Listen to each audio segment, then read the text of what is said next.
They thought humiliating her would break her. They were wrong. When Serena Moretti's husband let his mistress destroy her in front of New York's elite, everyone expected tears. Instead, they got silence, the dangerous kind. Because the woman they underestimated wasn't just a mob wife. She was the architect of everything her husband claimed to build. And the moment she walked away from that gala, she didn't just leave a marriage. She demolished an empire. This is the story of a woman who proved that the real power never sat on the throne. It stood quietly behind it, holding everything together. If you want to see how far revenge can go when genius meets rage, stay until the end. And hit that like button and drop your city in the comments so I can see how far Serena's story travels. The Bentley's door opened onto Fifth Avenue, and Serena Moretti stepped out into November cold that bit through silk like teeth through skin. She didn't shiver. She'd learned long ago that showing weakness, even to weather, was a luxury she couldn't afford. The Metropolitan Museum's facade blazed with lights for the annual Children's Healthcare Gala.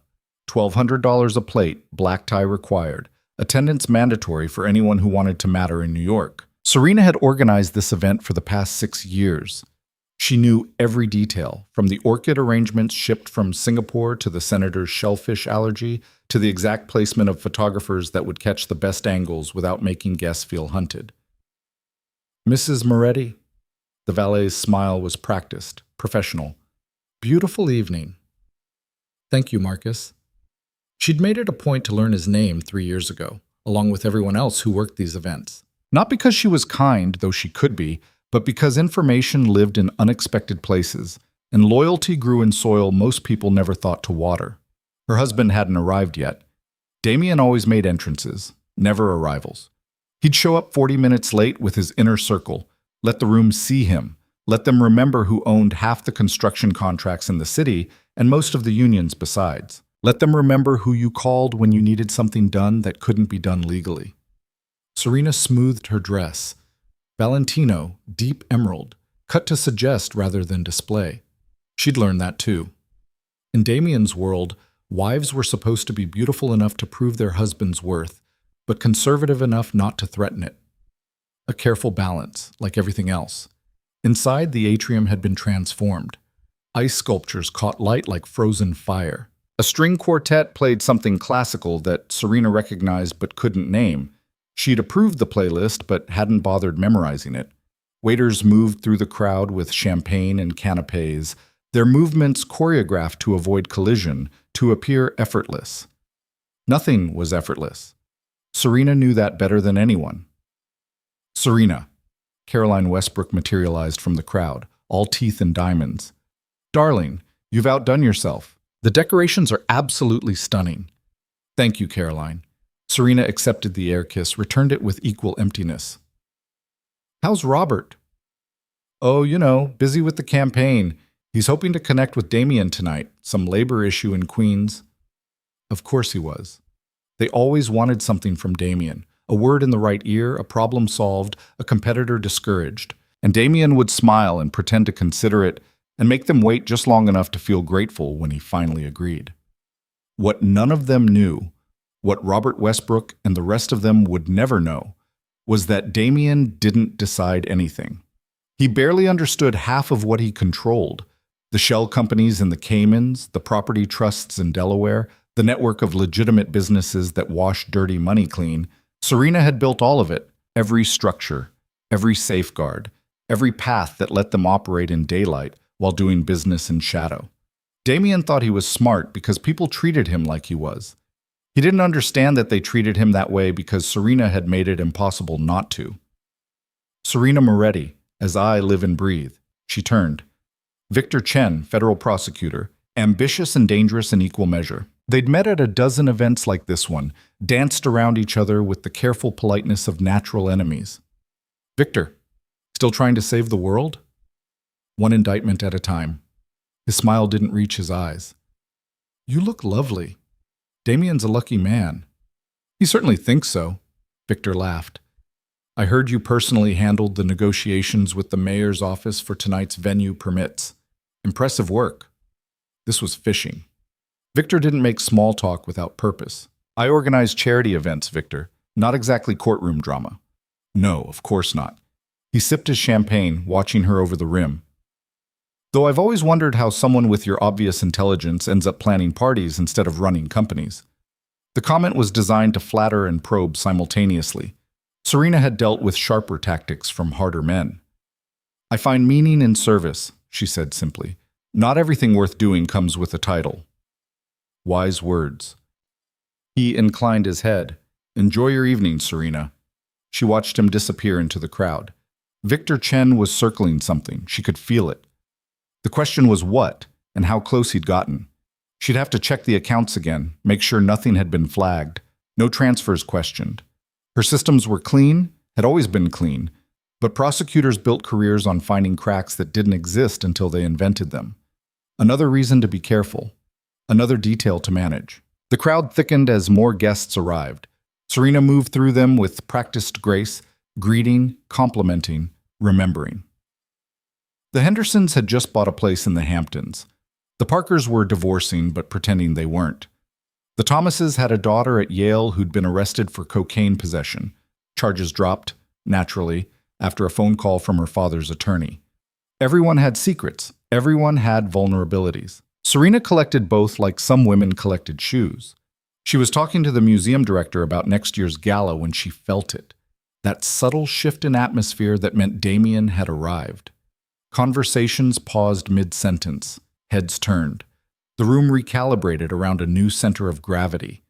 Her husband stood at the entrance exactly 43 minutes late, surrounded by his usual entourage. Marco and Tony flanking him like bookends. Vincent half a step behind, already scanning for threats that would never come at an event like this. And beside Damien, wearing a dress that cost more than most people earned in a month, stood Bianca Vale. Serena's face didn't change, not a muscle, not a flicker. She'd learned that control too. Learned it young, learned it the hard way. Bianca Vale, 28 years old, former hostess at one of Damien's clubs, recent upgrade to consultant for his real estate holdings. Beautiful in an obvious way. Long dark hair, curves displayed rather than suggested, smile that promised everything and delivered nothing. Serena had known about her for 7 months. She knew where they met, a suite at the plaza, Tuesdays and Thursdays, always between 2 and 4. She knew what Damien paid her, $4,500 a month, plus expenses, plus the apartment in Tribeca. She knew Bianca's credit card statements, her medical records, her arrest record from Vegas 5 years ago, dismissed after she agreed to cooperate with a much larger investigation. Information was power. Serena had learned that before she'd learned to drive. What she hadn't expected, what genuinely surprised her, was seeing Bianca here, at this event. On Damien's arm, public and proud, like she belonged. "Excuse me," Serena said to the museum director. "I need to greet my husband." But she moved through the crowd. People parted for her, then closed behind her like water. She could feel their eyes, their curiosity. This was New York society. They could smell blood before it was spilled. Damien saw her coming. His expression didn't change, but something in his posture shifted, defensive, like he expected an argument but was prepared to win it. "Serena," he kissed her cheek, quick and cold. "You remember Bianca?" "Of course." Serena extended her hand. "How nice to see you again." Bianca's handshake was limp, dismissive. Her smile was worse, sharp and satisfied, like a cat with canary feathers still in its teeth. "Serena." Bianca's voice had that slight rasp some men found sexy and most women recognized as practiced. "What a beautiful event. You must have worked so hard." Translation: "You plan parties while I fuck your husband. Know your place." "Thank you." Serena's smile never wavered. "I hope you enjoy the evening." She turned to Damien, kept her voice low. "I need to speak with you, privately." "I'm busy, Serena. Networking." He gestured to the crowd like it explained everything. "It's important." "Later." Not a suggestion. A dismissal. Marco shifted closer, inserting himself into the conversation. "Mrs. Moretti, maybe we should let the boss." "I wasn't speaking to you, Marco." Her voice could have cut glass. For a moment, something flickered in Damien's eyes. Irritation, maybe, or recognition of a line being approached. Then Bianca laughed. Soft, intimate, possessive. She touched Damien's arm, let her fingers linger. Don't worry, darling. I'm sure it can wait. Serena understands you have important people to see. The words hung in the air like smoke. Around them, conversations had quieted. People were watching now, really watching, sensing drama, the way sharks sense blood.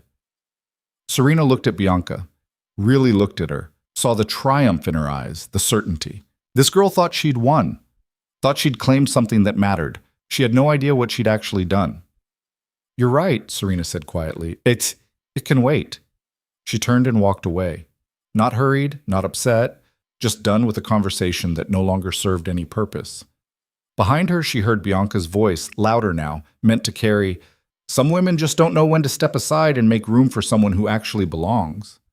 Several people gasped. Someone dropped a champagne flute. It shattered against marble with a sound like breaking bones. Serena kept walking. She found the museum's east terrace, stepped out into cold air that felt clean after the perfumed thickness inside. The city sprawled below her, all light and shadow, beautiful and brutal in equal measure. This was the New York she understood, the one that ate the weak and rewarded the ruthless. Her phone buzzed, a text from her attorney, David Croft. Saw the video. You okay? Someone had already posted it. Of course they had. This was the age of instant documentation, where humiliation went viral before the victim even knew they'd been wounded. She didn't respond. Instead, she opened a different app, one that didn't appear in any app store, one that David had helped her set up 3 years ago when she'd first started preparing for a future that didn't include Damien. The app connected to 7 offshore accounts, 4 shell corporations, and a network of legal structures so complex it had taken her 2 years to build. Everything Damien thought he owned actually existed in a web of trusts, holdings, and subsidiaries that Serena controlled. His name was on the paperwork because that's what he needed to feel important. But the actual power, the ability to move money, authorize transfers, dissolve entities that belonged to her. She'd built it that way deliberately, not because she'd planned to use it, because she'd known, eventually, she might have to. Serena pulled up the main control interface. 14 major accounts, combined balance of just over $43 million. That was the legal money, the clean operations. Then there were the other accounts, the ones that held funds from sources that couldn't be disclosed, that moved through channels that couldn't be named. Another 28 million, give or take. Damien thought he was rich. He had no idea how rich he actually was, or how quickly he could become poor. Her finger hovered over the first transfer authorization. One click, and the Cayman account would freeze. The LLC that held the construction company's operating capital would dissolve. The line of credit, guaranteed by properties Damien didn't technically own, would evaporate. Just one click. But not yet. This required precision, not emotion. Strategy, not rage. She closed the app and made a phone call instead. David? It's me. We need to meet tomorrow, early. And I need you to prepare the documents we discussed last year. All of them. She ended the call before he could ask questions. He was good that way, knew when to speak and when to simply comply. Another text came through. This one from an unknown number. You deserve better than this. She almost deleted it.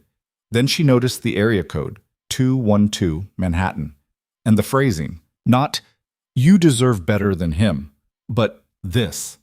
Like the sender understood it wasn't about Damien, it was about the situation, the humiliation, the public dismissal. She saved the number without responding. When Serena went back inside 20 minutes later, the gala was in full swing.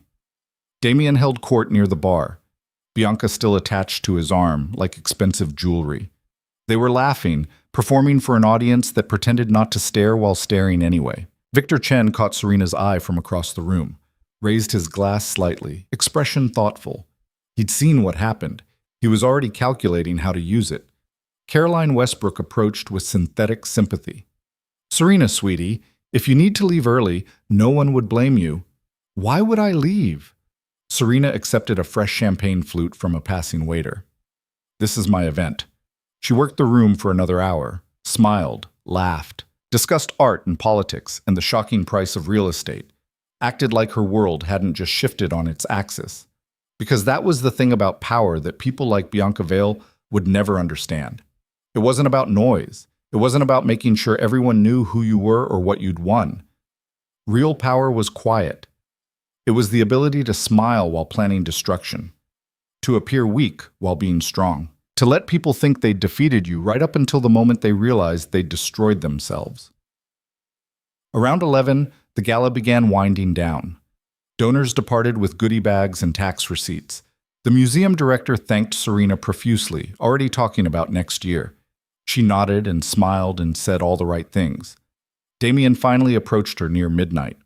Bianca had disappeared, probably to the ladies' room to reapply lipstick and congratulate herself. "You handled tonight well," he said. "Not an apology, an assessment." "Thank you." Bianca didn't mean anything. She was just saying what you were thinking. Serena met his eyes. "It's fine, Damien. Really." He looked uncertain, like he'd expected tears or rage and didn't know how to process calm. "We should talk," he said finally, "about arrangements." "Arrangements?"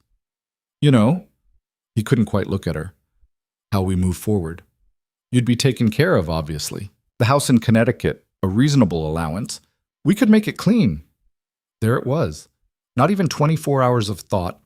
He'd already planned it out, probably with Bianca whispering in his ear about fresh starts and new beginnings, 12 years of marriage, dismissed in a paragraph. "Of course," Serena said softly. "Whatever you think is best." Relief flooded his face. He'd expected resistance. He'd armed himself for a fight, and she'd just surrendered. Now he didn't know what to do with all that prepared aggression. "Good. That's good.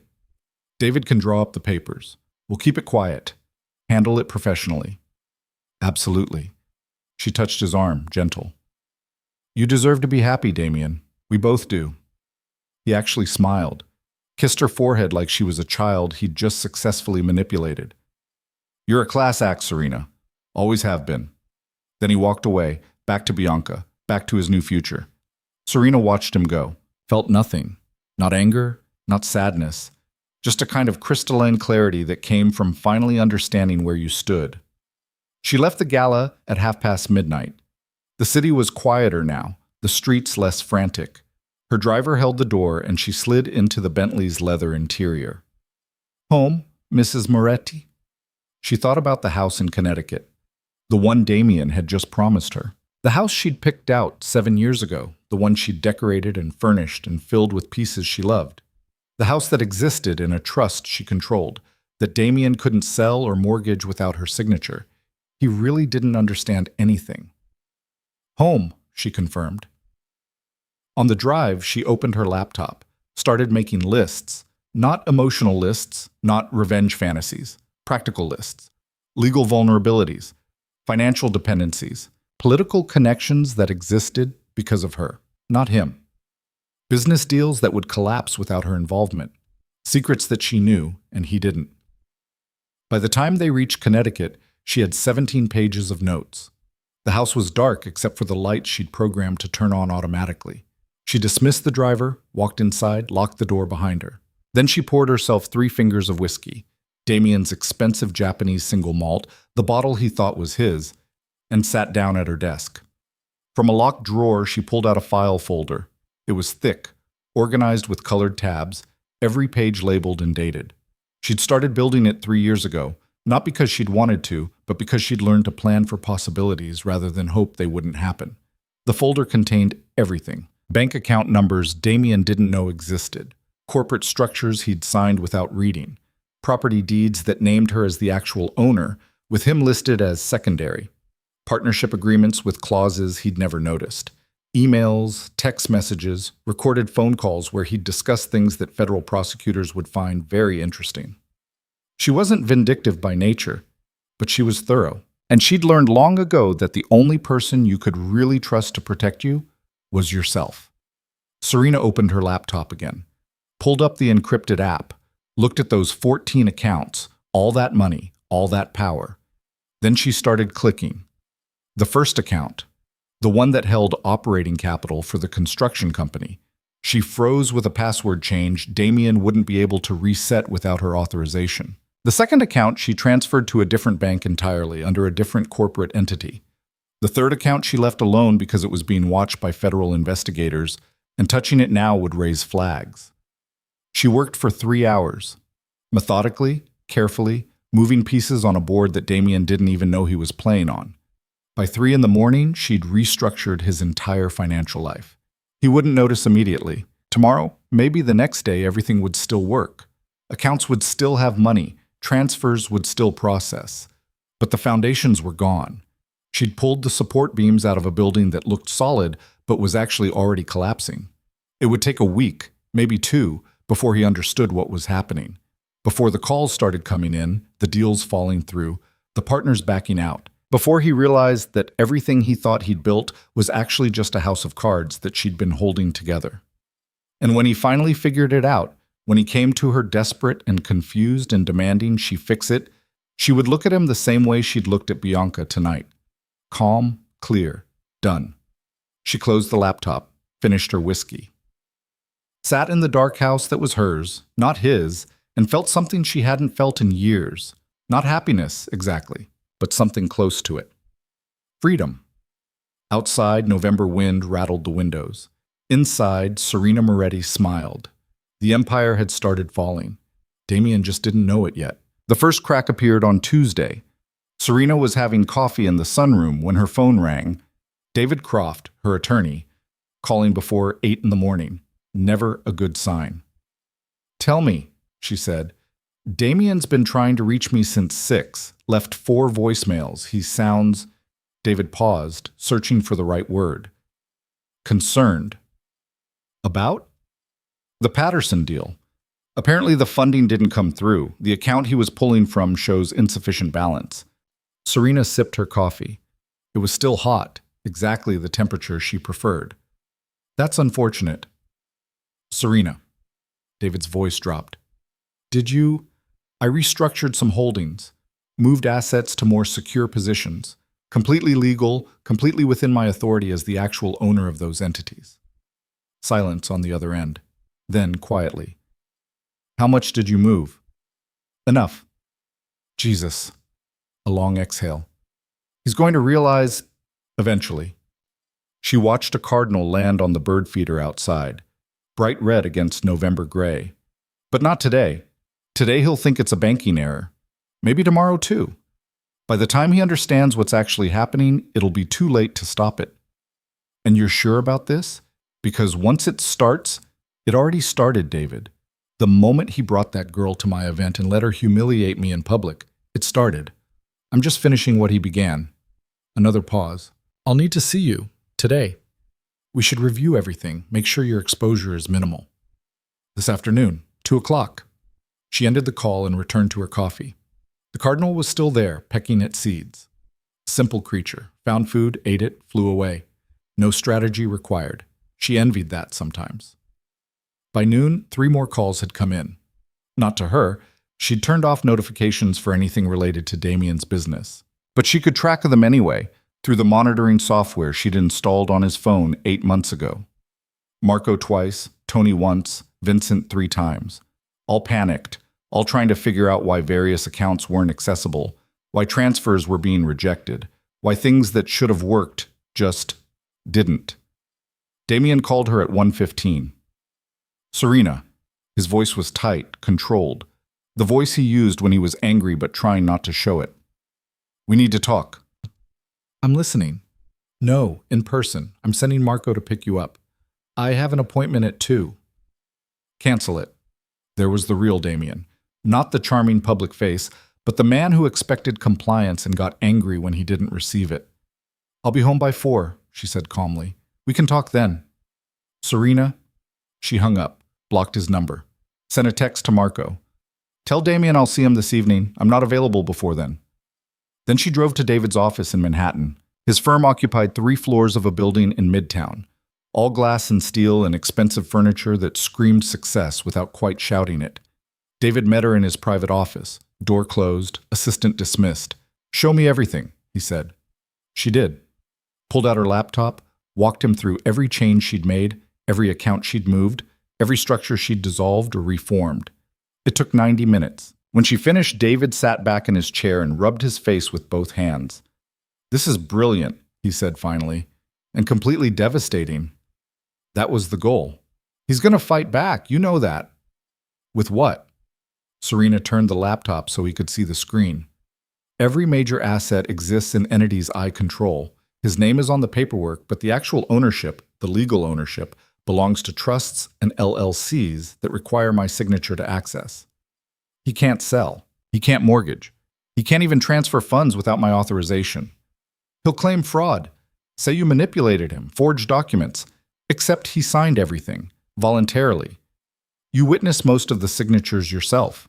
She pulled out another folder, this one filled with notarized documents. And I have emails where he explicitly acknowledged the structures, thanked me for handling the boring legal stuff so he could focus on real business. David flipped through the papers. His expression shifted from concern to something like awe. How long have you been planning this? 3 years, since the first time he hit me. The words hung in the air like smoke. David's eyes widened. He hit you? Once.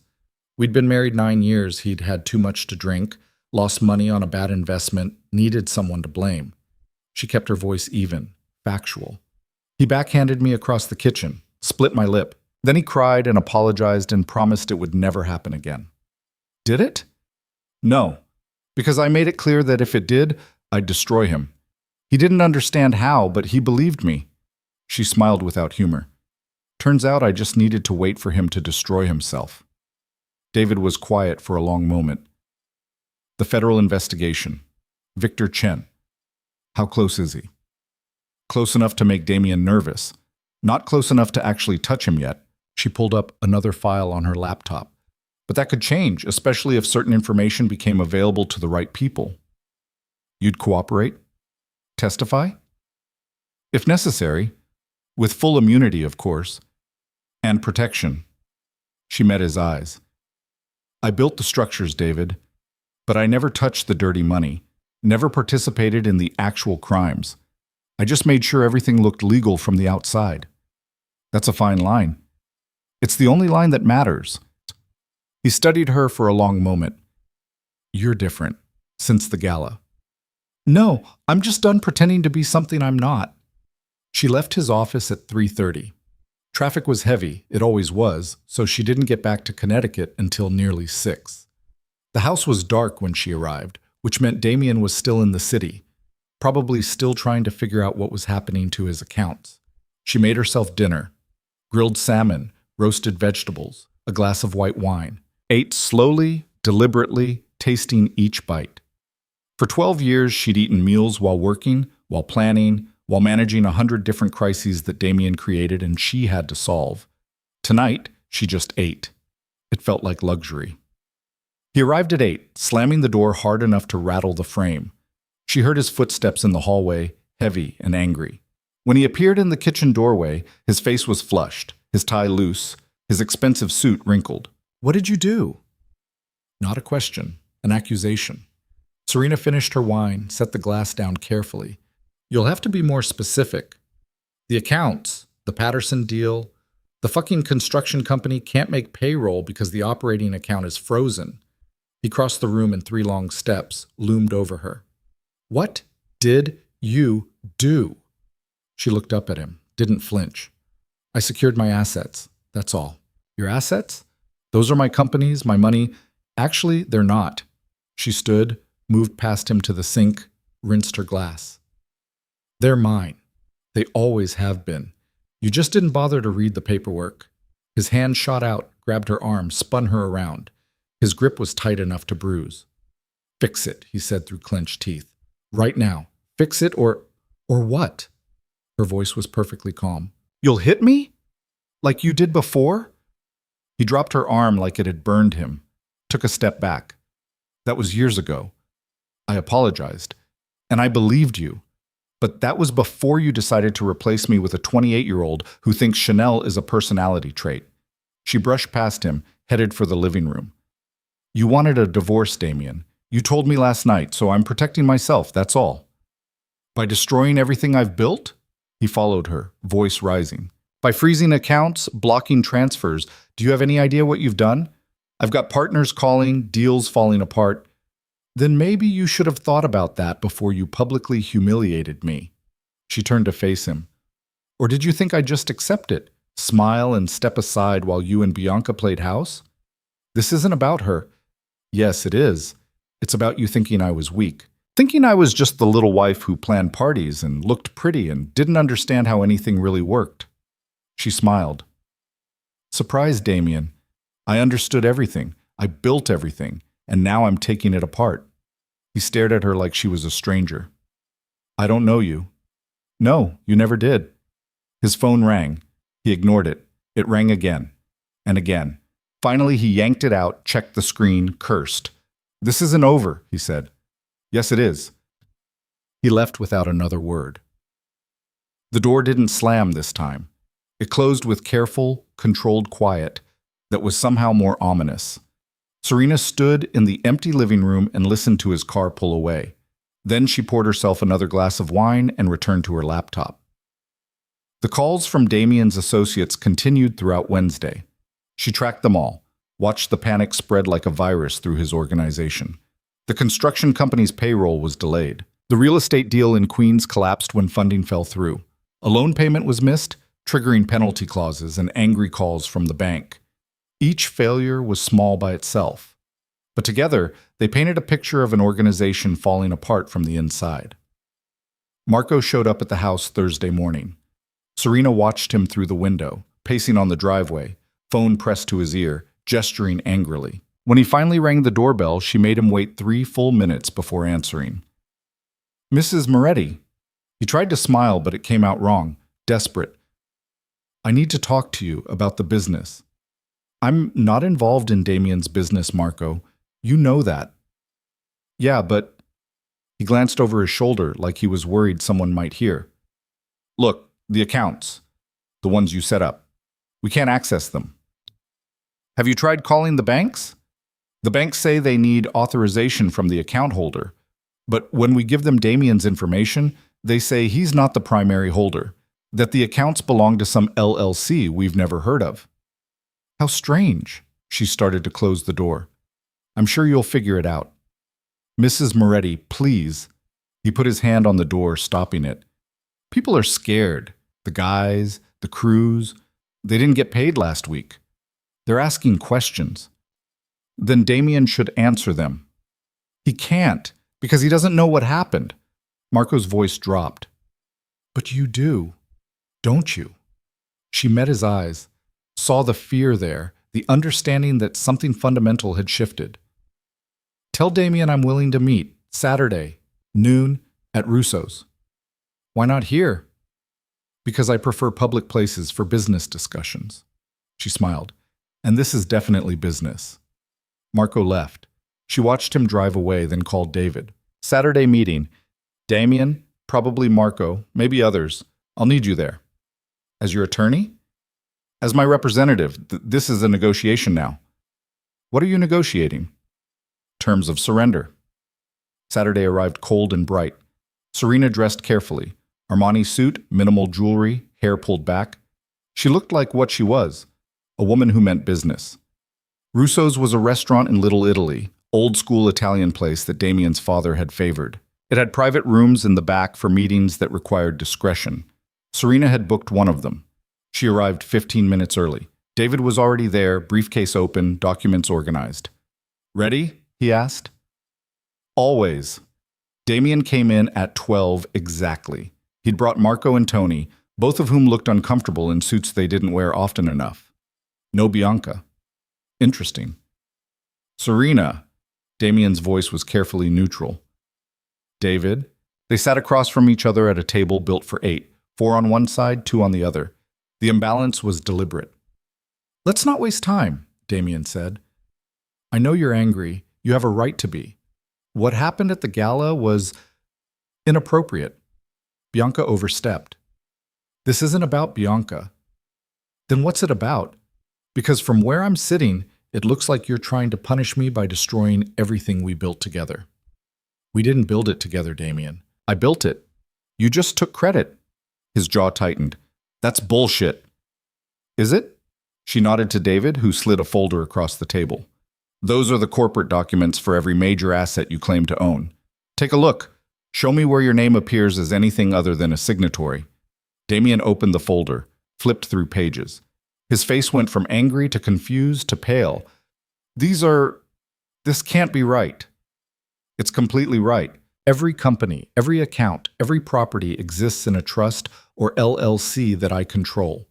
You have signature authority on some of them, but not ownership. I'm the owner. You forged these. His voice was shaking now. You manipulated. No, you signed them, willingly, usually without reading them, because you trusted me to handle the boring legal stuff. She pulled out another folder. Here are the emails where you explicitly acknowledge that I'm handling corporate structures. Here are text messages where you thank me for making things simple for you. Here's a recorded phone conversation where you tell your lawyer that I have full authority to organize business entities however I think best. Damien looked at Marco, then Tony, like they might have answers. They didn't. What do you want? Damien finally asked. His voice was different now, smaller. A clean divorce.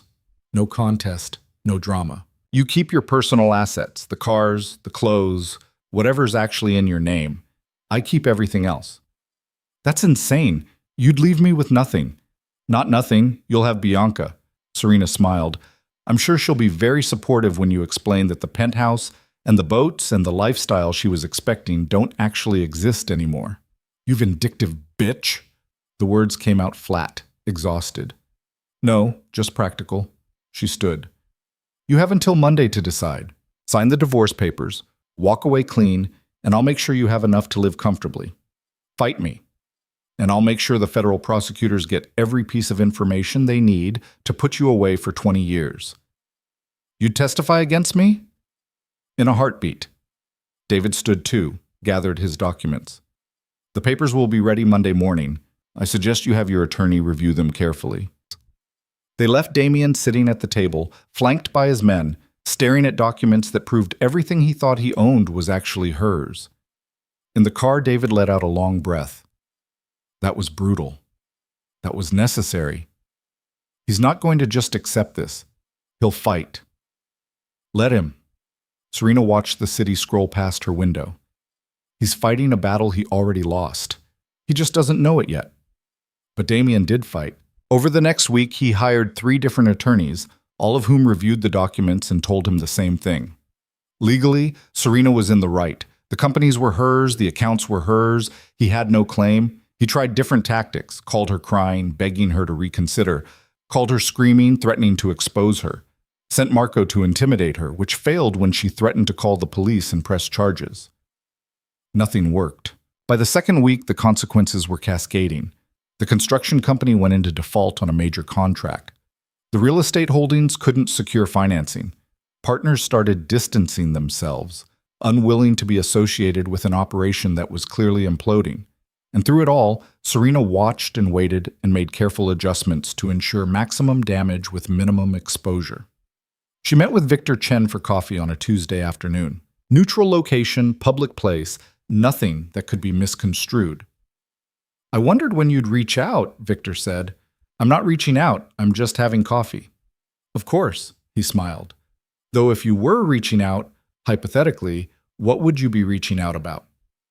Hypothetically, I'd be reaching out to ask about immunity agreements, what they cover, what they require. Hypothetically, immunity agreements require full cooperation, complete disclosure of any criminal activity you're aware of, testimony if needed, and a commitment to answer all questions truthfully. And in exchange, no prosecution for crimes you may have facilitated but didn't directly commit, protection from retaliation, a chance to start over. Serena sipped her coffee. That sounds reasonable, hypothetically. The thing about immunity agreements, Victor continued, is that they only work if the information provided is actually valuable, if it leads to prosecutions, convictions, real justice. I understand. Do you? He leaned forward slightly. Because I've been building a case against your husband for 3 years, Serena. 3 years of surveillance, wiretaps, financial analysis. And I've gotten close, but never quite close enough. He's smart. Or someone's been smart for him. Maybe both. Maybe. He studied her. If someone were to provide documentation, real documentation, not just testimony, showing how money was moved, how legitimate businesses were used to launder criminal proceeds, how specific individuals were involved in specific crimes, that would be valuable. How valuable? Full immunity, new identity if needed, protection, everything. She finished her coffee. I'll think about it. Don't think too long. I'm not the only one circling this. The FBI has a task force. The state has investigators. Someone's going to break this open soon. You want to be the one who cooperates, not the one who gets caught cooperating too late. She left the coffee shop and drove home, spent the evening reviewing files, organizing evidence, preparing for possibilities. Her phone rang at 10. Unknown number. She almost didn't answer. Hello? Mrs. Moretti, this is Rachel Chen. I'm a reporter with the New York Times. I'm working on a story about organized crime in the construction industry, and your husband's name has come up. I was hoping we could talk. No comment. I understand this is difficult, but I have sources saying that you're the one who actually ran the business side of your husband's operations, that you built the corporate structures that allowed... Serena hung up, blocked the number. But the call had confirmed something important. The walls were closing in. The federal prosecutors, the reporters, all of them were circling now, sensing blood in the water. She needed to move faster. She called David. The immunity agreement. I want it. Set up a meeting with Victor Chen. When? Tomorrow. Serena, are you sure? Once you do this, I'm sure. Set it up. The meeting happened Thursday in a conference room at the federal building. Victor was there with 2 other prosecutors and an FBI agent.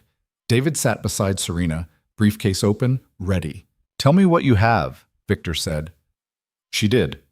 Spent 3 hours walking them through everything. The shell companies in the Caymans, the property trusts used to hide assets, the specific deals where dirty money had been washed clean, names, dates, amounts, methods. When she finished, Victor looked at his colleagues. They looked back. Some silent communication passed between them. This is good, Victor said finally. This is really good. Good enough for full immunity? Good enough for immunity and protection both. He slid a document across the table. Sign this, and you're covered. But you'll need to testify. Grand jury first, trial later if it goes that far. And Damien? Will be arrested within the week, along with several others. Serena picked up the pen, hesitated. Once I sign this, there's no going back. No, Victor agreed. There's not. She signed. That night she packed a bag. Not everything. She'd arrange for the rest later. Just essentials. Clothes, documents, laptop, jewelry. She was loading the last bag into her car when headlights swept across the driveway. Damien's Mercedes. He got out slowly, looking exhausted. Going somewhere? Yes. He walked toward her. She tensed, hand sliding into her pocket where she'd placed a small canister of pepper spray. But he just stood there, looking at her like he'd never seen her before. You really did it, he said quietly. You really destroyed everything. You destroyed it, Damien. The moment you chose her over me, over us. I just finished what you started. I loved you. No. You loved what I did for you. There's a difference. He looked like he wanted to argue, to fight, but he was too tired. Or maybe he just finally understood there was nothing left to fight about. Where will you go? Somewhere you'll never find me. She got in her car, started the engine. As she pulled away, she looked in the rearview mirror. Damien stood in the driveway, getting smaller and smaller until he disappeared completely. She drove into the city, checked into a hotel under a name that wasn't hers, and waited for everything she'd set in motion to finally come crashing down. It wouldn't be long now. The arrest happened on a Friday morning, 3 days after Serena signed the immunity agreement. She watched it on the news from her hotel room, coffee going cold in her hand as CNN showed footage of federal agents leading Damien out of their Connecticut house in handcuffs. He looked smaller on television, older. His expensive suit couldn't hide the fact that he was just a man who'd gotten caught doing things he should have stopped doing years ago. The news anchor's voice was professionally neutral. Damien Moretti, prominent New York construction executive, was arrested this morning on charges including racketeering, money laundering, and wire fraud. Federal prosecutors say Moretti used a network of shell companies and fraudulent contracts to launder millions of dollars over the past decade. Marco and Tony were arrested the same day. Vincent disappeared. Word was he'd seen it coming and run. Smart man. The news didn't mention Serena at all, which meant Victor had kept his word about keeping her involvement quiet until the grand jury. Her phone buzzed. Text from David. "You okay?" She typed back, "Yes." She wasn't. Not really. Watching your husband get arrested was strange even when you were the one who'd caused it. Even when he deserved it. Even when you'd stopped loving him years ago. But she was functional. That was close enough. The media coverage exploded over the weekend. Every network picked up the story. The Times ran a front-page piece, Rachel Chen's byline, detailing the construction corruption. The Post went tabloid with it. Mob boss busted. Social media filled with speculation, conspiracy theories, hot takes from people who'd never met Damien but had plenty of opinions about him. And through it all, questions about the wife. Where was she? What did she know? Was she complicit or victim? Serena stayed in her hotel room and waited for the storm to pass over her. Monday morning, Victor called. "Grand jury is scheduled for Wednesday. You ready?" "Yes." "It won't be easy. They're going to ask detailed questions, want specific answers. You'll need to be precise." "I understand." "And Serena?" He paused. "Once you testify, it's public record. Your name will be out there. People will know you cooperated." "I'm aware. Just making sure." Another pause. "For what it's worth, you're doing the right thing." She wasn't sure about that. The right thing would have been never marrying Damien in the first place, never building the structures that let him operate for so long, never being smart enough to make it all work so smoothly that it took federal prosecutors 3 years to unravel what she'd constructed in 18 months. But it was too late for right things. This was damage control. The grand jury testimony lasted 6 hours. Serena sat in a windowless room and answered questions from prosecutors who already knew most of the answers but needed her to say them out loud for the record. She explained the shell companies, the offshore accounts, the property trusts. She named names, provided dates, described conversations she'd witnessed or participated in. She didn't cry, didn't ask for breaks, just answered each question clearly and moved on to the next one. When it was over, Victor walked her to a side exit where David was waiting. "That was good testimony," Victor said. "Clear, detailed, credible. The jury will indict." "How long until trial?" 6 months, maybe 8. These things take time." He handed her a card. "This is your contact at the Marshal's service. If you feel threatened at any point, call them immediately." Threatened by who? Damien's in jail. His associates aren't, and not everyone is going to be happy about your cooperation. She took the card, added it to the collection of business cards that were slowly rebuilding her life into something new. David drove her back to the hotel. They didn't talk much. What was there to say?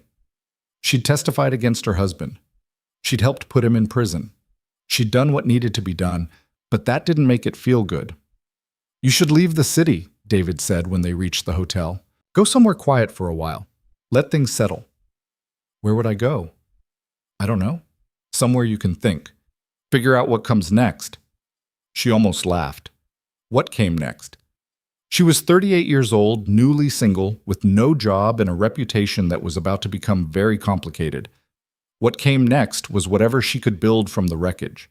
But David was right. She needed space, distance, time to breathe without waiting for the next crisis. She rented a house in the Berkshires, small place, isolated. Nothing like the Connecticut mansion.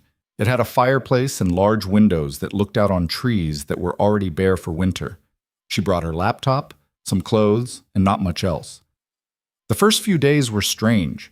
She'd spent 12 years managing constant chaos, putting out fires, solving problems that appeared faster than she could address them. Now there was just silence. No phone calls from Damien's associates. No emergencies requiring immediate attention. No one needing her to fix anything. She didn't know what to do with silence. So she worked. Opened her laptop and started planning. Not revenge anymore. That was done.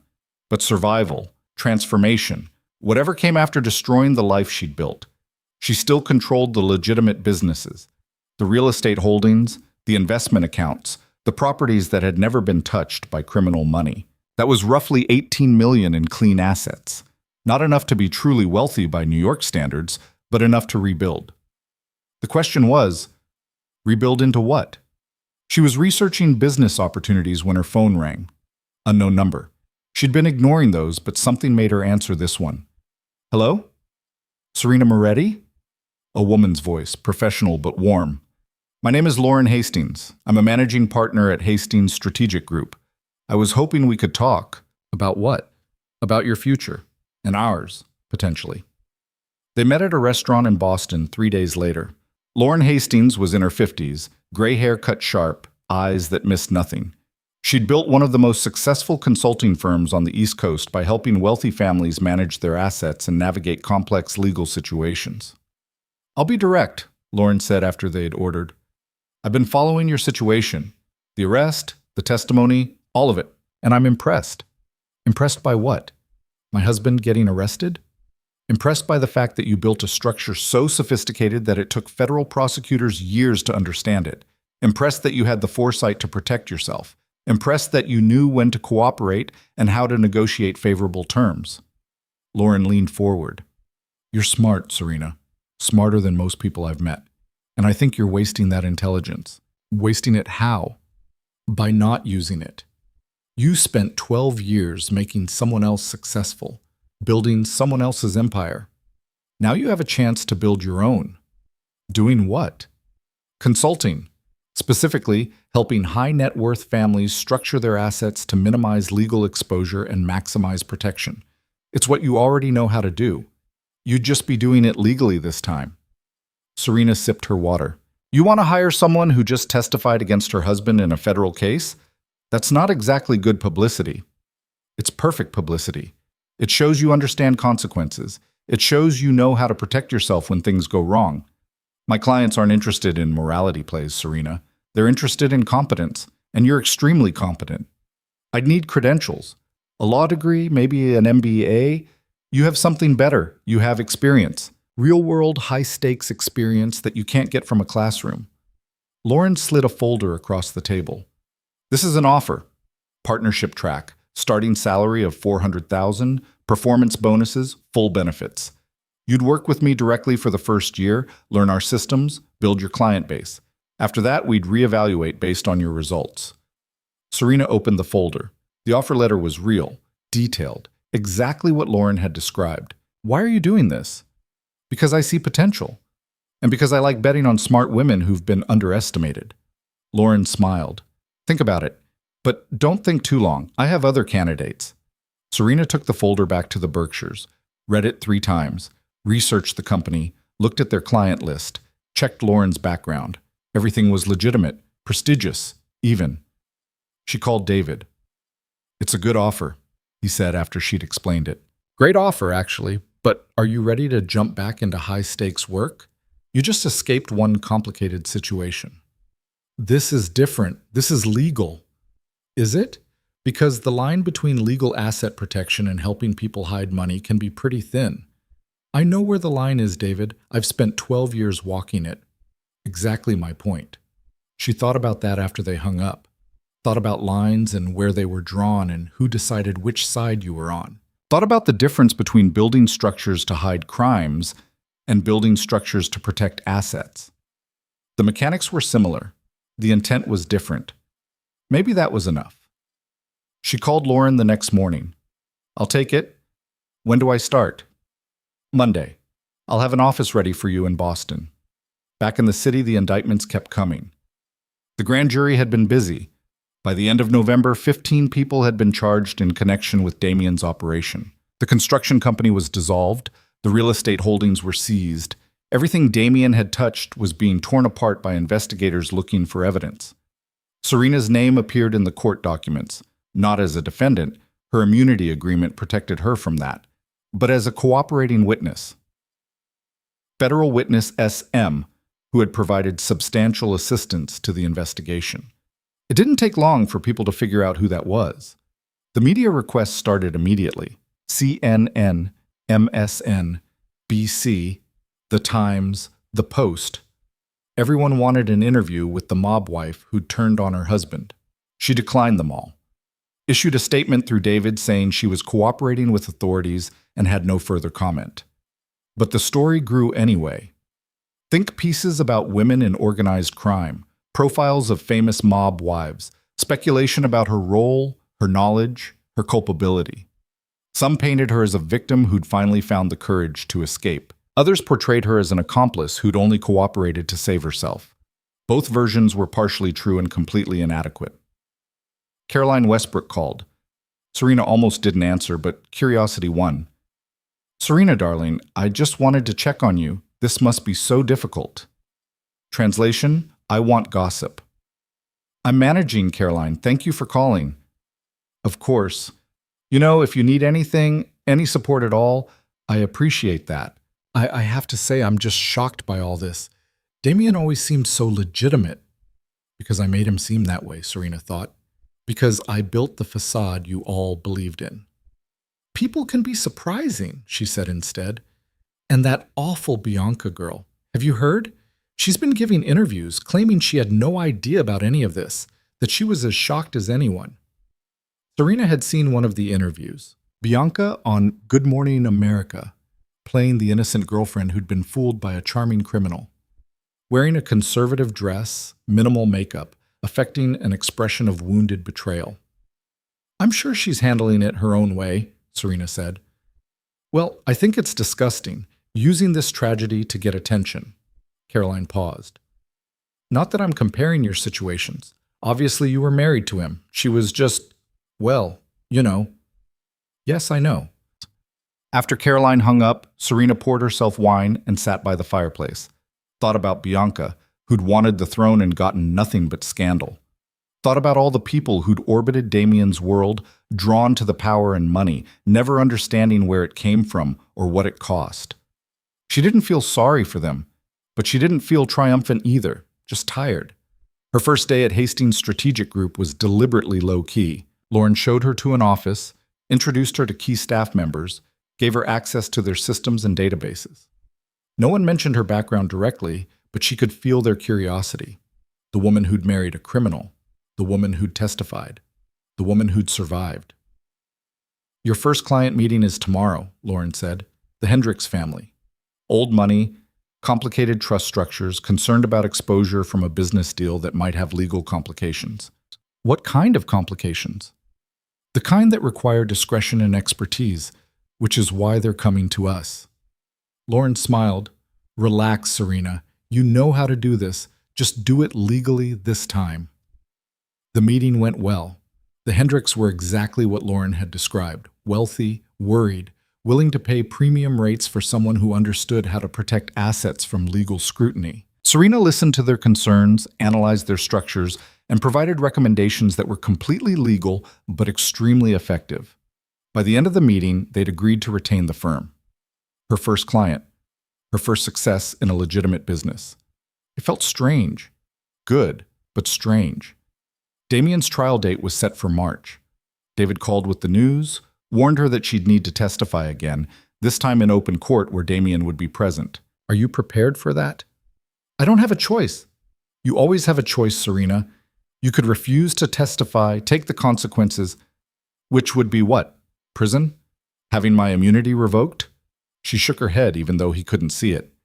"No, I made a deal. I'll honor it." December brought early snow and more complications. Someone leaked her hotel address to the press. She had to move, found a furnished apartment in Cambridge under a corporate lease that didn't list her name. Added another layer of separation between who she was and where she lived. She was learning to be invisible again. Different kind of invisible than before. Not the invisible wife standing behind a powerful husband, but the invisible woman building something new without drawing attention to the construction.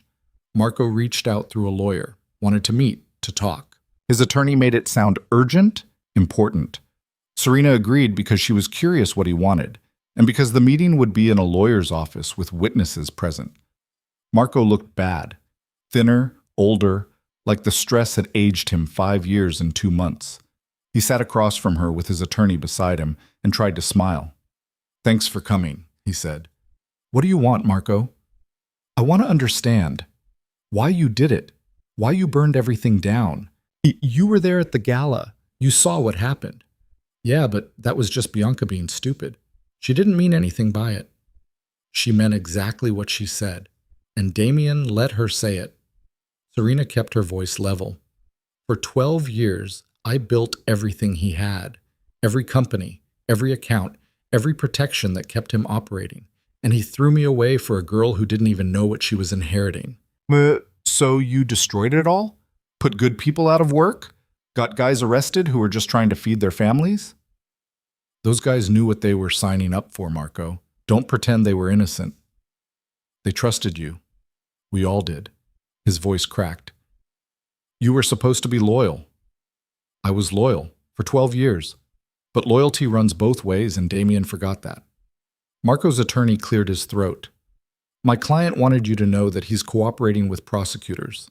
He's providing information about the operation in exchange for a reduced sentence. Serena looked at Marco. Good for you. I hope it helps. I'm telling them about the accounts, the offshore stuff, everything you set up, which is information I already gave them, so you're not providing anything new, just confirming what they already know. She stood. Is that all? I thought you should know that people are talking, that your name is coming up. Let it come up. I have immunity. You don't. She left Marco sitting there with his lawyer and his regrets. Felt nothing. He'd made choices, same as everyone else. Now he'd live with them. By mid-December, the full scope of the investigation was public. The federal indictment ran 147 pages, detailed dozens of schemes and frauds, implicated over 20 people. Damien's organization, which had seemed so powerful and untouchable, was revealed as a clumsy criminal operation that had only survived as long as it did, because Serena had been smart enough to hide its worst elements. The construction workers who'd lost jobs blamed Damien. The investors who'd lost money blamed Damien. Even some of his own associates, the ones who'd avoided indictment, blamed Damien for being stupid enough to get caught. No one blamed Serena. Or if they did it quietly. Bianca gave another interview, this one to Vanity Fair. The piece was titled, "The Woman Who Loved a Mobster." It painted her as naive and manipulated, a victim of Damien's charm and lies. The article mentioned Serena exactly once, his estranged wife who declined to comment. Serena read it in her Cambridge apartment and laughed. Bianca had wanted attention, wanted recognition, wanted to matter, and she'd gotten it, just not the way she'd imagined. Not as a mob boss's queen, but as his foolish mistress who'd destroyed her own life chasing someone else's throne. Christmas came and went. Serena spent it alone in her apartment, working on client files, building her new career one case at a time. Lauren called to check on her, invited her to a firm holiday party. Serena declined. She wasn't ready for office parties, for small talk and forced cheer. She was still figuring out how to be a person who wasn't defined by someone else's crimes. On New Year's Eve, David called. Damien wants to talk to you. No. He's asking for a meeting, says it's important. Everything is always important to Damien. The answer is still no. Serena, he's facing 20 years, maybe more. He's scared. Good. He should be. Will you at least think about it? She hung up without answering, poured herself champagne and watched the city lights from her apartment window. Somewhere out there, people were celebrating, kissing at midnight, making resolutions, pretending the turn of a calendar page meant something more than arbitrary time measurement. She drank alone and thought about the year that had passed, the gala, the confrontation, the systematic destruction of everything she'd built, the testimony, the rebirth. It had been the worst year of her life, and somehow, also the most honest. Her phone buzzed at 11:45, text from an unknown number, Happy New Year, you earned it. She stared at the message. Didn't recognize the number. Could have been David, or Lauren, or someone from the firm. Could have been someone else entirely. She typed back, Who is this? No response. At midnight, fireworks exploded over the city. Serena watched them alone, champagne glass in hand, and made no resolutions. She'd learned that promises to yourself were just another kind of lie. What mattered was what you did, not what you planned to do. And what she was doing was building, slowly, carefully, legally, a life that belonged to her, a career that used her skills without compromising her freedom, an existence that didn't depend on anyone else's approval or participation. It wasn't the life she'd imagined at 26 when she'd married Damien and thought love was enough to build a future on. But it was real, solid, hers, and for the first time in years, that felt like enough. January brought cold that felt personal, like the city itself was trying to drive everyone indoors. Serena walked to work anyway, preferring frozen air to the subway's recycled breath and pressed bodies. The walk gave her time to think, to prepare for whatever the day would bring. Her caseload had grown. 3 families now, all with complicated financial situations that required the kind of careful restructuring she'd once done in shadow. Doing it legally was harder in some ways, more restrictions, more oversight, more people who needed to approve each step. But it was also cleaner. She slept better knowing federal prosecutors weren't building cases around her work. Lauren caught her in the hallway after a client meeting. "Good work with the Hendricks. They've referred 2 more families to us. Both requested you specifically." Word travels fast. "In our world it does." Lauren paused. "There's something else. A potential client. High profile, complicated situation. They specifically asked for you." "Who?" "Andrea Castellano." Serena kept her face neutral, but her mind was already racing. Andrea Castellano ran one of the oldest Italian families in New York. Not crime, or at least not anymore. They'd gone legitimate 2 generations ago, turned mob money into real estate and restaurants and investment portfolios. But the transition had been messy, and there were still questions about where certain assets had come from. "What does she want?" "To talk, that's all I know. She'll be here tomorrow at 10. Serena spent the evening researching. The Castellano family had been powerful when Damien was still learning to walk. They'd controlled unions, construction, waste management, the same territories Damien had later tried to claim. The difference was, they'd been smart enough to get out before the federal government made organized crime its personal crusade. Andrea had inherited the family business at 32 when her father died. She'd systematically dismantled the criminal operations, paid off the right people, made the right political connections, and transformed a mob empire into something that looked almost respectable. Almost. She arrived exactly on time. Mid-50s, dressed in a way that suggested wealth without advertising it. She had her father's eyes, dark and assessing, missing nothing. "Miss Moretti," she extended her hand. "Thank you for seeing me." "Mrs. Castellano." "Andrea, please. Mrs. Castellano was my mother, and she's been dead 10 years. They sat in Serena's office. Andrea declined coffee, got straight to business. "I'm sure you've researched me, so you know my family's history." "I do." "Then you understand why I need someone who knows how to navigate complicated legal situations. Someone who understands where the bodies are buried, metaphorically speaking." "What's the situation?" Andrea pulled out a folder. "My nephew, Marco Castellano. He's been running one of our restaurant groups. Good kid, smart, stays out of trouble. But he's gotten involved with someone who doesn't share our commitment to legitimate business." She slid a photograph across the desk. Young man, late 20s, expensive suit. Standing next to him was someone Serena recognized from Damien's world, Vincent Russo, the one who'd disappeared before the arrests. Vincent approached Marco 6 months ago, offered to invest in an expansion, help open new locations. Marco said yes before consulting with me. And now Vincent wants something in return. Yes, he wants to use the restaurants to launder money. Claims Marco owes him for the investment. Says if he refuses, certain information about our family's past might become public. What information? Things that happened 30 years ago. Things that were supposed to be settled. Andrea's expression hardened. Things that could still cause legal problems if the right prosecutor decided to investigate. Serena studied the photograph. Vincent had always been the smartest of Damien's crew, smart enough to run when he saw the arrests coming, smart enough to hide until things cooled down, and apparently smart enough to find new victims. "What do you want from me?" "I want Vincent gone. I want Marco protected, and I want it done legally." Andrea met her eyes. "I've spent 20 years making this family legitimate. I won't let some second-rate criminal drag us back into the mud." Legal options are limited. If Vincent has actual leverage, then we find better leverage, or we find a way to neutralize what he has. Andrea leaned forward.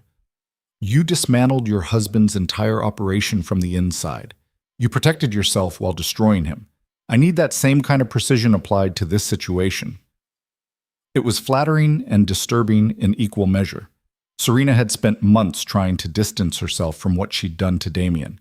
Now someone wanted to hire her specifically because of it. "I'll need full disclosure. Every detail of Vincent's involvement, every communication with Marco, everything. You'll have it. Andrea stood. And Miss Moretti? I pay extremely well for discretion and results. After she left, Serena sat alone in her office and stared at Vincent's photograph. He was a loose end from her old life, showing up in her new one like a ghost she couldn't quite exorcise. Part of her wanted to refuse the case, keep her distance from anything connected to Damien's world. But another part, the part that had spent 12 years solving impossible problems, was already thinking through solutions. She called David that evening. I need information on Vincent Russo.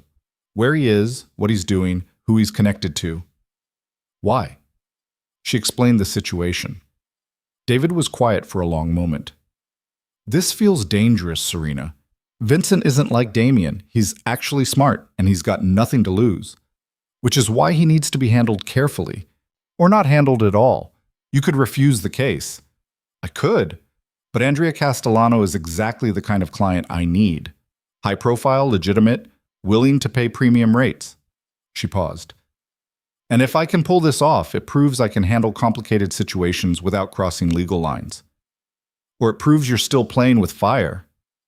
Maybe he was right, but Serena had learned that sometimes the only way forward was through the flames. She spent the next week building a case file on Vincent.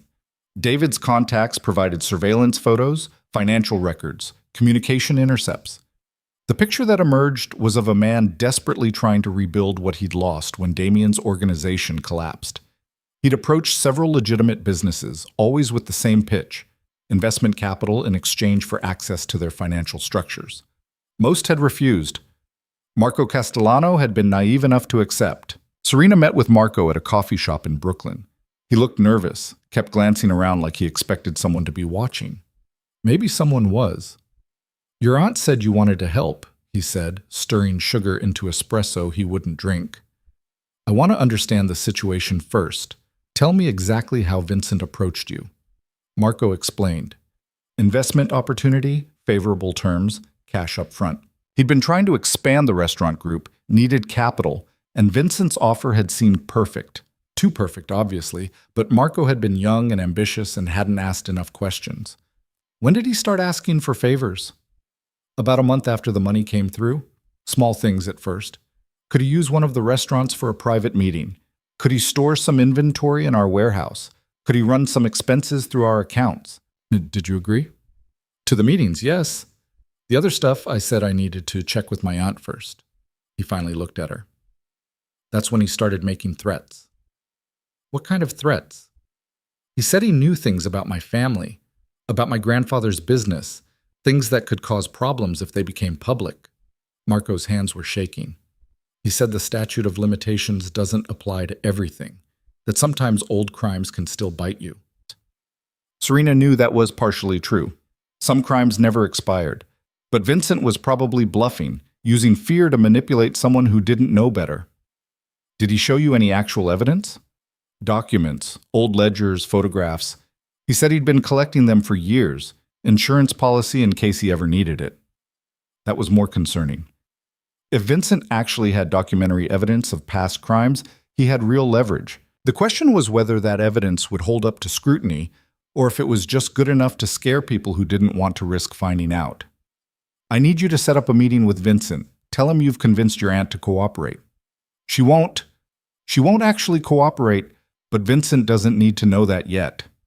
Serena pulled out a business card. Have him call this number. Say you've hired a consultant to help structure the arrangement properly. Marco took the card. What are you going to do? What I do best. Find the weakness and exploit it. The meeting with Vincent happened on a Wednesday afternoon at a restaurant in Queens. Not one of Marco's places. Neutral ground. Serena arrived early, chose a table with a view of the entrance, and waited. Vincent walked in 15 minutes late. Deliberate power play. He'd probably been watching from across the street, making sure she came alone. He slid into the seat across from her with a smile that didn't reach his eyes. Miss Moretti, or should I say Mrs., I heard the divorce isn't final yet. Ms. is fine. I have to admit, I was surprised when Marco said he'd hired you. Didn't think you'd want anything to do with our world anymore. I'm a consultant now. I help clients navigate complicated situations. This qualifies. Vincent ordered coffee he wouldn't drink, same power play Marco had tried. Men and their little games. So Marco tells me his aunt wants to cooperate, that she understands the value of maintaining good relationships with people who've invested in her business. Andrea wants to understand exactly what kind of cooperation you're looking for, and what you're offering in return. What I'm offering is silence, about things that happened a long time ago, things that could still cause problems for a family trying to stay legitimate. What kind of things? The kind that federal prosecutors love: money laundering, racketeering, conspiracy. The Castellano family spent decades building a criminal empire. They think they cleaned it all up, but evidence doesn't disappear just because you want it to. Serena kept her expression neutral. You have this evidence? Copies. Originals are somewhere safe. He leaned back, confident. And before you think about trying to steal it or destroy it, know that I've made arrangements. If something happens to me, everything goes public. To the FBI, to prosecutors, to the media. Andrea's precious legitimate business gets buried under her father's crimes. That seems like a lot of effort just to launder money through some restaurants. It's not about the money. It's about building back what I lost. Damien's operation is gone thanks to you. I need something new. The Castellano family's infrastructure is perfect. There it was. This wasn't just extortion. It was Vincent trying to rebuild, using someone else's legitimate business as camouflage for his criminal operations. What specifically do you want? Access to their financial accounts, ability to move money through their businesses, cooperation with certain transactions that might need explanation if anyone asks questions. He smiled. Basically, I want what you gave Damien, a smart woman making everything look legal while I make money. And if Andrea refuses, then her family's past becomes present, and all those years of going legitimate mean nothing. Serena nodded slowly, like she was considering it. I'll need to discuss this with my client. Get back to you within a week. Don't take too long. I'm not a patient man. She left the restaurant and drove straight to Andrea's office. Laid out everything Vincent had said, everything he'd threatened. Andrea listened without interrupting. When Serena finished, she was quiet for a long moment. Can he actually do what he's threatening? Make our past relevant again? Possibly. It depends on what evidence he has and how convincing it is. Some crimes don't expire. And even if the evidence isn't strong enough for prosecution, it could be strong enough for investigation, which means lawyers, headlines, damage to your reputation. So we're trapped. No, we're just in a complicated position. Serena pulled out her laptop. But complicated is what I do. She'd spent the past week building a profile on Vincent, his finances, his connections, his movement since disappearing from New York. He was living in Philadelphia, operating on the edges of organized crime there, making just enough money to survive but not enough to rebuild the lifestyle he'd lost. More importantly, he was desperate. And desperate people made mistakes.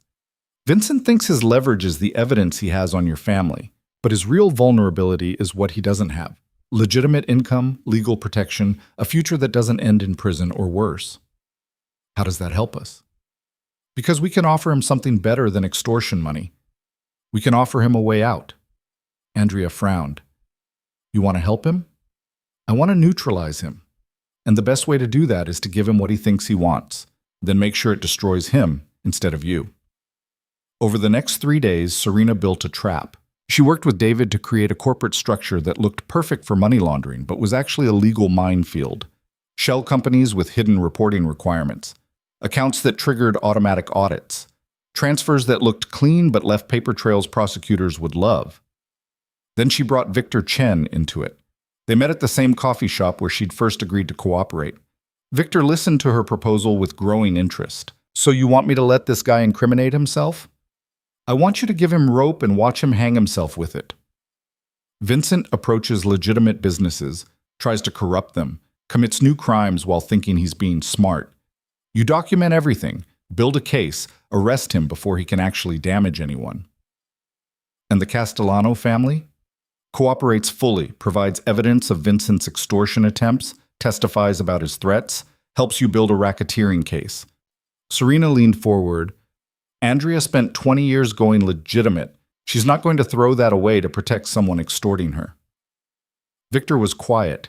thinking it through. The evidence Vincent has on the Castellanos. Does it pose a real threat? I'd need to see it to know for sure.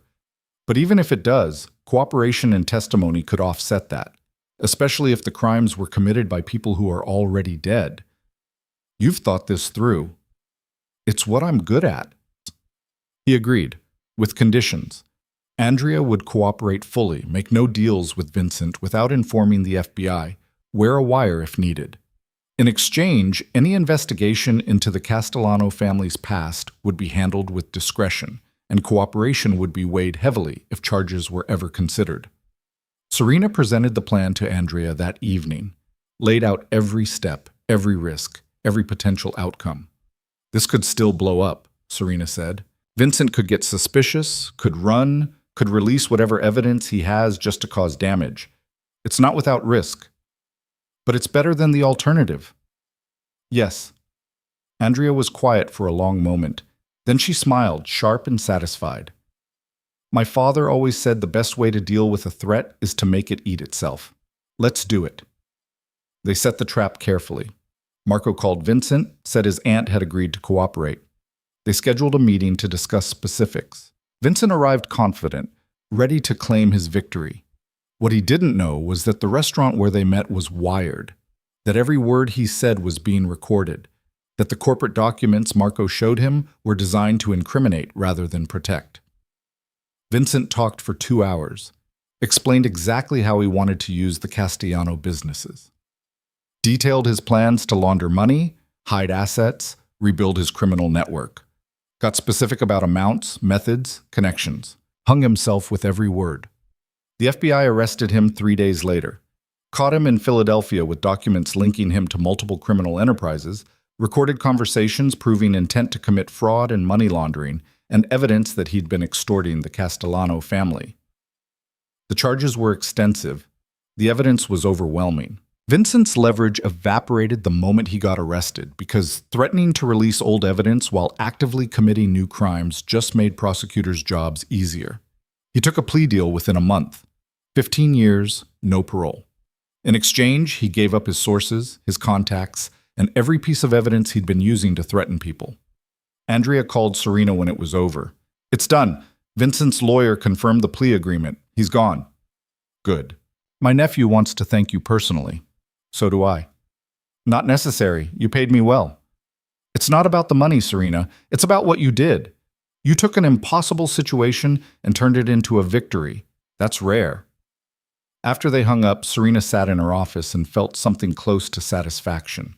Not joy. This wasn't about happiness, but competence. The ability to solve a problem completely, legally, without compromising herself in the process. She'd done that. Built something good from the skills she'd learned doing bad things. Maybe redemption wasn't about erasing the past. Maybe it was about using what you'd learned to build something better. The trial date for Damien's case was moved up to February. David called with the news, warned her again about testifying in open court. His lawyers are going to attack your credibility. Paint you as a scorned wife seeking revenge. Let them. The evidence speaks for itself. They'll bring up your role in building the structures, try to make you look complicit. I have immunity. They can't touch me legally. But they can damage you publicly, make it harder to build your new career. Serena thought about that. Thought about Lauren and Hastings' strategic group and clients who might not want to work with someone whose name got dragged through courtroom drama. What's the alternative? Refuse to testify, violate my agreement, lose my immunity? No, just be prepared. This won't be easy. She spent the next 2 weeks preparing with Victor's team, reviewing documents, practicing testimony, anticipating defense strategies. They drilled her on every detail of the corporate structure she'd built, every account she'd managed, every conversation she'd had with Damien about the business. By the time the trial started, she could recite it all in her sleep. The courtroom was exactly what she'd expected. Lots of wood and marble and flags, designed to intimidate and impress in equal measure. Damien sat at the defense table looking thinner, older, defeated. He didn't look at her when she walked in. The prosecution called her on day 3. She took the stand, swore to tell the truth, and spent 6 hours doing exactly that. Explained the shell companies, the offshore accounts, The elaborate structures designed to hide criminal proceeds. Named Damien as the person who directed the criminal activity, herself as the person who'd built the framework to facilitate it. The defense attorney was exactly the type she'd expected. Mid-50s, expensive suit, condescending smile. Mrs. Moretti, isn't it true that you built these structures without your husband's knowledge? No, he knew about all of them. But he didn't understand them, did he? You testified that he often signed documents without reading them. That was his choice. I offered to explain everything. He preferred not to know the details. How convenient. So you built an elaborate criminal infrastructure, and now you're blaming your husband for it. I'm not blaming him. I'm testifying about what happened. You're testifying after receiving full immunity from prosecution. Immunity you received in exchange for cooperating against your husband. Isn't that right? Yes. So you have every incentive to make him look guilty and yourself look innocent. Victor stood. Objection. Argumentative. Sustained. The defense attorney tried different angles, suggested she'd been manipulating Damien all along, that he was a victim of her schemes rather than the architect of them. Implied she'd turned on him because of the affair, that this was revenge dressed up as justice. Serena answered each question calmly, factually, never got defensive, never showed emotion. Just stated what had happened and let the evidence speak for itself. By the end of the day, she was exhausted. But she'd done it. Told the truth, stood by it, refused to be intimidated. Damien's attorney called him to testify the next week. He tried to play the victim, the hard-working businessman who'd trusted his wife to handle legal details, only to discover she'd been building a criminal empire behind his back. It didn't work. Too much evidence contradicted him. Too many witnesses had already testified about his direct involvement in criminal activities. The jury deliberated for 3 days, came back with guilty verdicts on all counts. The judge scheduled sentencing for March. Serena wasn't there for the verdict. She'd already given her testimony, fulfilled her obligation. What happened to Damien now was between him and the justice system he'd spent years evading. She was in her office when David called with the news. Guilty, every count. Good. He's looking at 25 to 30 years. With his age and health, it's probably a life sentence. She felt nothing. Not satisfaction, not sadness, just a kind of neutral acceptance of an inevitable outcome. Thank you for letting me know. How are you doing? Really? I'm fine, David. Actually fine, not pretending fine. And she was. The trial was over. The testimony was complete. The last thread connecting her to Damien's world had been severed. What remained was just her, building a career, helping clients, living a life that was entirely her own. It wasn't the life she'd imagined, but it was real, honest, clean. That was more than she'd had in years. March arrived with a kind of weather that couldn't decide what it wanted to be. Snow one day, rain the next, occasionally a few hours of sun that felt like a promise the city wouldn't keep. Serena had stopped paying attention to forecasts. Weather happened whether you prepared for it or not. Damien's sentencing was scheduled for the 15th. David called the morning of, asked if she wanted to attend. Why would I? Closure, maybe, a chance to see it finished. It's already finished. Whether I'm in that courtroom or not doesn't change the sentence. Fair enough. He paused. For what it's worth, I think you handled everything as well as anyone could have. Better than most. Thanks, David. She hung up and went to work. Had a meeting with a new client at 10, lunch with Lauren at noon, afternoon sessions reviewing corporate structures for the Hendricks family. Normal work. Legal work. The kind of day that would have bored her 12 months ago, but now felt like exactly what she needed. Lauren mentioned the sentencing over lunch. I saw the news. Today's the day. Yes? You're not going? No point. I already know how it ends. Lauren studied her over her wine glass. You're different than I expected. When I first reached out, I thought you'd be bitter, angry, looking for ways to keep punishing him. I was never trying to punish him. I was trying to protect myself. And now? Now I'm trying to build something that doesn't depend on anyone else's choices. Serena set down her fork. For 12 years, my life was about managing Damien's chaos, fixing his mistakes, covering his crimes, making sure everything looked legitimate from the outside. I got good at it. Too good. But you don't want to do that anymore. I want to use those skills for something that doesn't require lying about what I'm doing. Is that possible? I don't know. But I'm going to find out. Lauren smiled. You're already finding out. The Castellano case proved that. The Castellano case had done more than prove competence. It had opened doors. 3 more families had approached Hastings' strategic group, specifically requesting Serena's involvement. All of them had complicated pasts and uncertain futures. All of them needed someone who understood the difference between hiding crimes and protecting assets. She was building a reputation, not the reputation she'd had as Damien's wife, invisible, efficient, dangerous if you looked too closely, but a new reputation as someone who could solve problems other people couldn't, who understood the gray areas where law and survival intersected. It wasn't perfect. Some potential clients still viewed her with suspicion, saw her cooperation against Damien as betrayal rather than self-preservation. But others saw exactly what Lauren had seen: competence, precision, and the willingness to do what needed to be done. The sentencing news broke around 3 that afternoon. Serena was in a meeting when her phone started buzzing with news alerts. She ignored them, finished the meeting, then checked the headlines in her office. 28 years, federal prison, no parole. Damien would be 73 when he got out, assuming he lived that long. She sat with that information for a while, tried to feel something about it, came up empty. David called an hour later. You saw? I saw. His lawyer's already talking about appeals. They won't go anywhere, but they'll try. Let them. There's something else. David's tone shifted. Bianca was at the sentencing.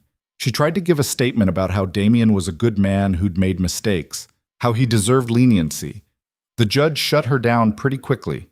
Serena almost laughed. Bianca still didn't understand, still thought charm and tears could fix what evidence had proven, still believed in a version of Damien that had never actually existed. She's welcome to visit him in prison for the next 3 decades. I'm sure he'd appreciate it. Somehow I doubt she will. David paused. Your divorce was finalized this morning, by the way. Just came through. I meant to call earlier, but things got busy. Divorced. Officially, legally single. 12 years of marriage ended with the judge's signature while her former husband was being sentenced in a different courtroom across town. Thanks for handling it. Do you want to meet for a drink? Celebrate?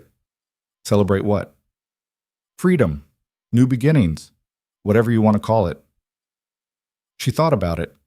Thought about sitting in a bar with David, drinking wine, talking about everything that had happened and everything that was coming.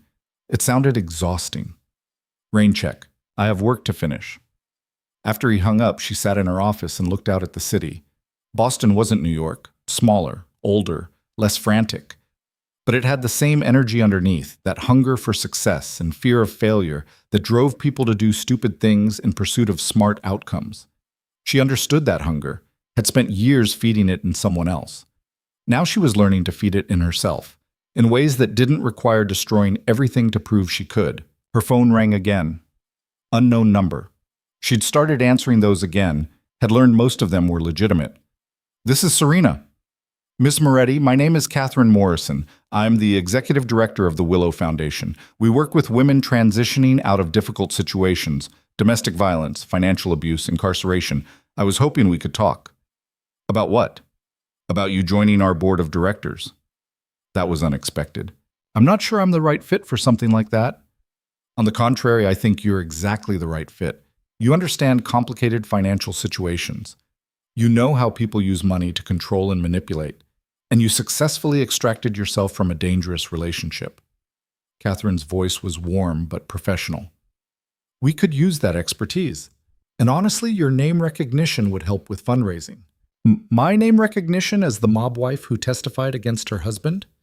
Your name recognition as a woman who refused to be destroyed by someone else's crimes. We work with a lot of women who need to see that survival is possible, that you can rebuild. You're proof of that. Serena didn't answer immediately. The idea of being proof of anything felt presumptuous. She'd survived, yes, but she'd also built the structures that enabled Damien's crimes in the first place. That wasn't exactly inspirational. Can I think about it? Of course, but I hope you'll seriously consider it. We could do a lot of good together. After the call ended, Serena pulled up the Willow Foundation's website. It was legitimate, registered nonprofit, transparent financials, good reviews.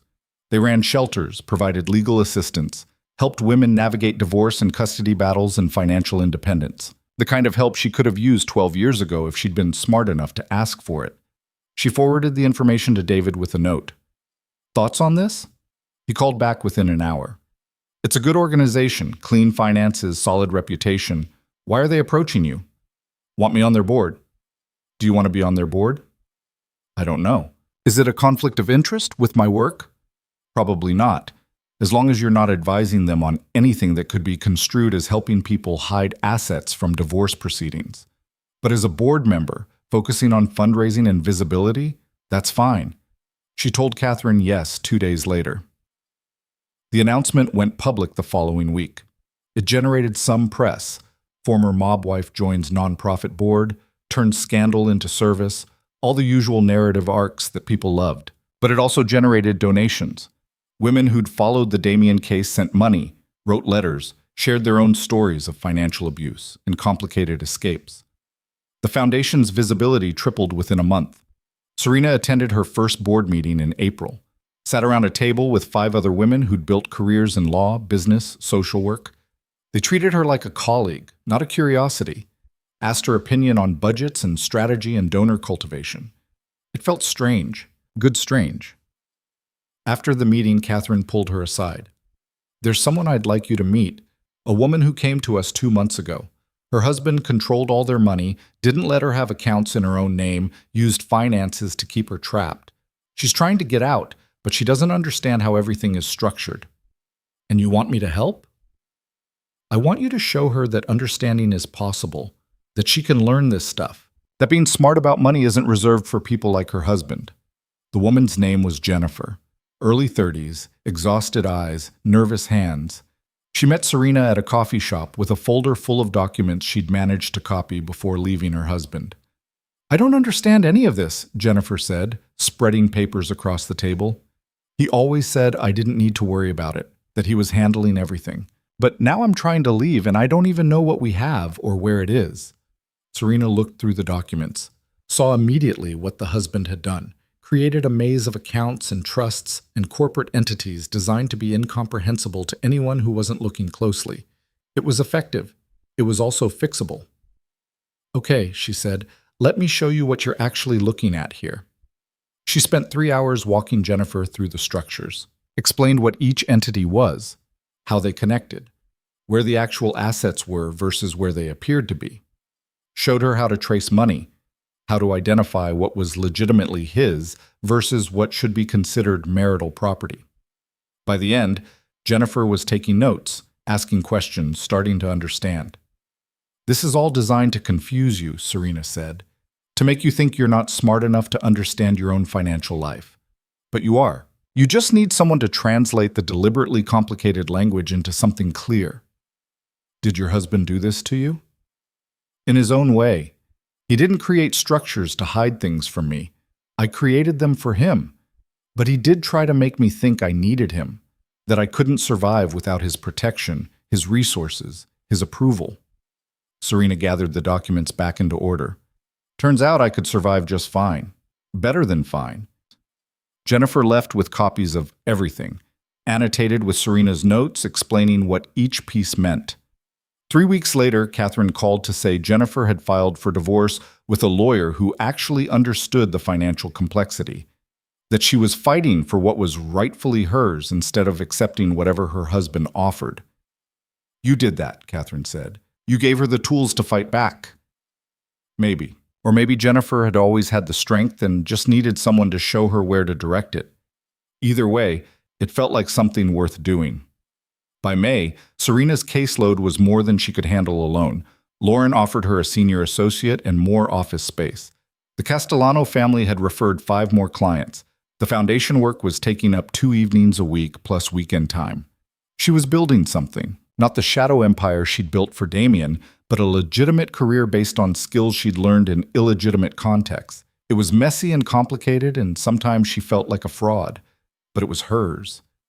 David took her to dinner for her 39th birthday. Expensive restaurant, good wine, conversation that stayed carefully away from anything heavy. You look different, he said over dessert. Different how? Lighter, like you're not carrying something heavy all the time. She thought about that. The weight she'd carried for 12 years, Damien's secrets, his crimes, the constant vigilance required to keep everything from collapsing. She'd gotten so used to it, she'd forgotten what it felt like to move through the world without that burden. I'm not responsible for anyone else's choices anymore, just my own. And how's that working out? Some days better than others, but it's progress. Her phone buzzed. Text from a number she didn't recognize. Saw the foundation announcement. Good work. Proud of you.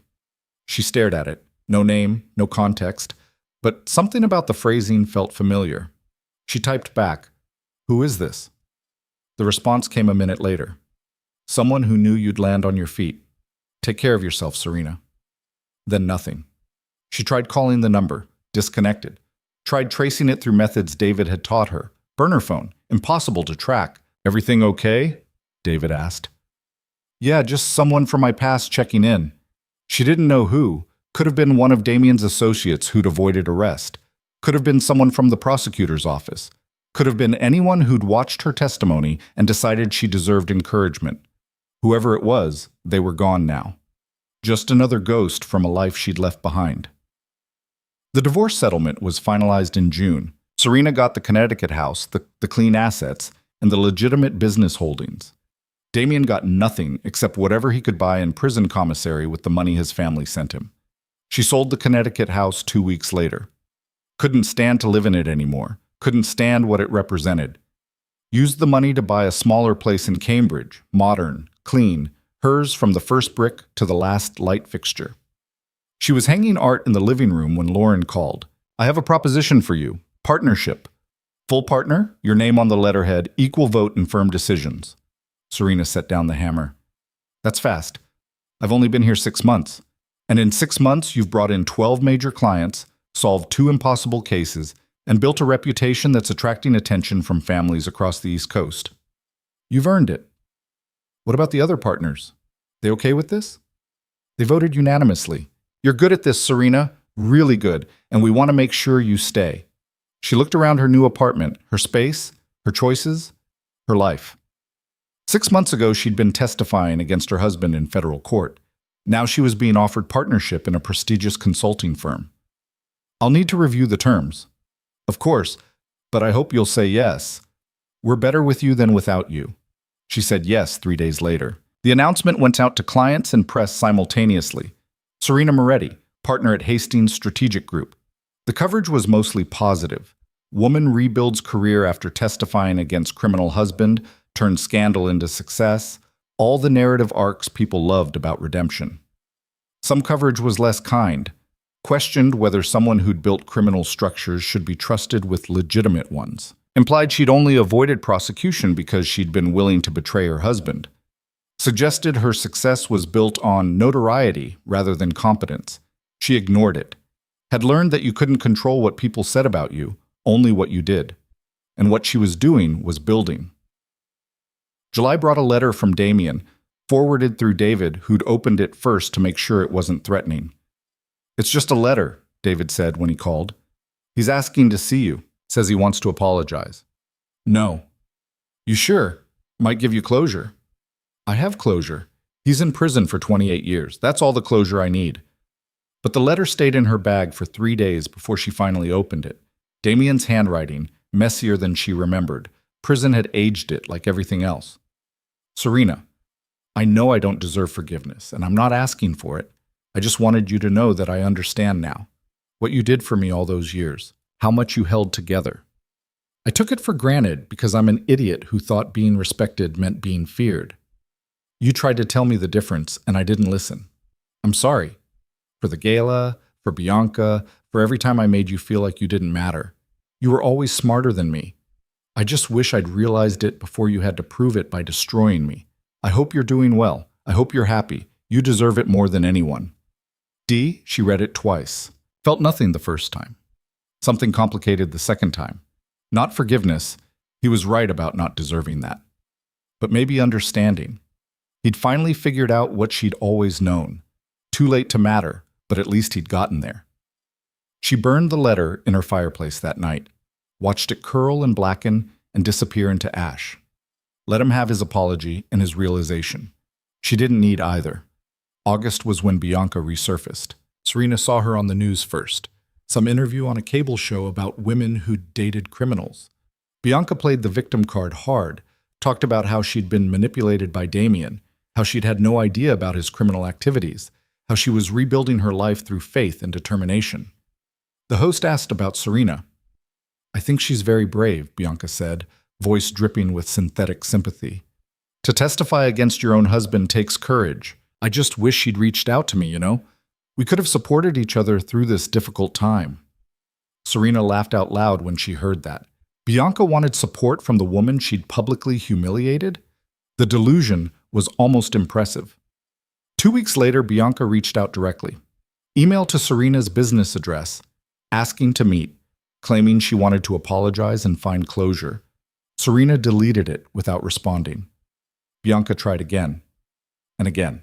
Finally left a voicemail that was equal parts apologetic and entitled. "I know you're angry. You have every right to be. What I did at the gala was wrong, but I was young and stupid, and Damien told me you guys were basically already over.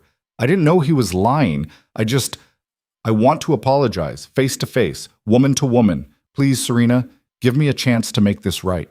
She sounded sincere, probably even believed she was. But Serena had no interest in absolution tours that existed to make someone else feel better. She had David send a formal response. "Ms. Moretti appreciates your concern, but has no interest in meeting. Please don't contact her again." Bianca went to the press instead, gave an interview claiming Serena had refused to accept her apology, that she was bitter and vindictive, that she couldn't let go of the past. The story got picked up by a few outlets, generated some social media discussion, then died because people had moved on to newer scandals. Serena kept working, helped families protect their assets, served on the foundation board, built relationships with clients who valued competence over drama. September marked 1 year since the gala. 1 year since Bianca had told her to step aside. 1 year since she'd started dismantling everything she'd built. Serena was in her office when the anniversary hit, reviewing contracts for a new client. She almost missed it until her phone calendar reminded her. 1 year ago, the night everything changed. She'd set that reminder back in November, when she'd been hiding in a hotel room waiting for Damien to be arrested. Thought she'd want to mark the anniversary somehow, acknowledge the transformation. Now it just felt arbitrary. The date didn't matter. What mattered was what had come after.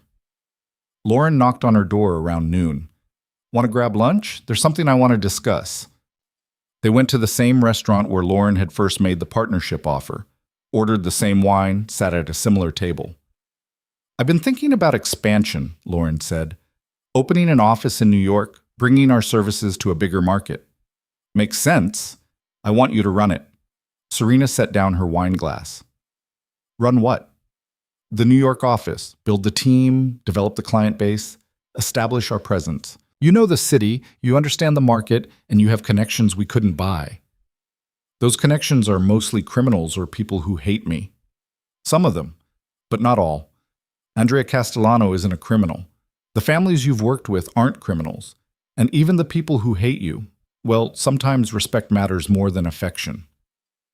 Serena thought about New York, the city she'd left, the life she'd abandoned. Going back felt like regression, like returning to something she'd escaped, but it also felt like completion. Returning on her own terms, with her own business, building her own empire instead of hiding in someone else's shadow. When would this happen? Next spring. That gives you time to plan, to identify potential clients, to build the infrastructure. Lauren leaned forward. "Think about it. New York office, your name on the door, your team, your vision. Everything you built for Damien, but this time it's yours." She thought about it for 3 days, made lists of pros and cons, analyzed markets and opportunities, ran financial projections. Then she said yes. The announcement went public in October. Hastings Strategic Group expanding to Manhattan, Serena Moretti leading the new office, opening spring of next year. The coverage was extensive. Former mob wife returns to New York as legitimate businesswoman. Criminal past becomes professional asset. All the redemption narratives wrapped in business section respectability. She fielded interview requests, declined most of them, accepted a few that seemed legitimate, told her story carefully.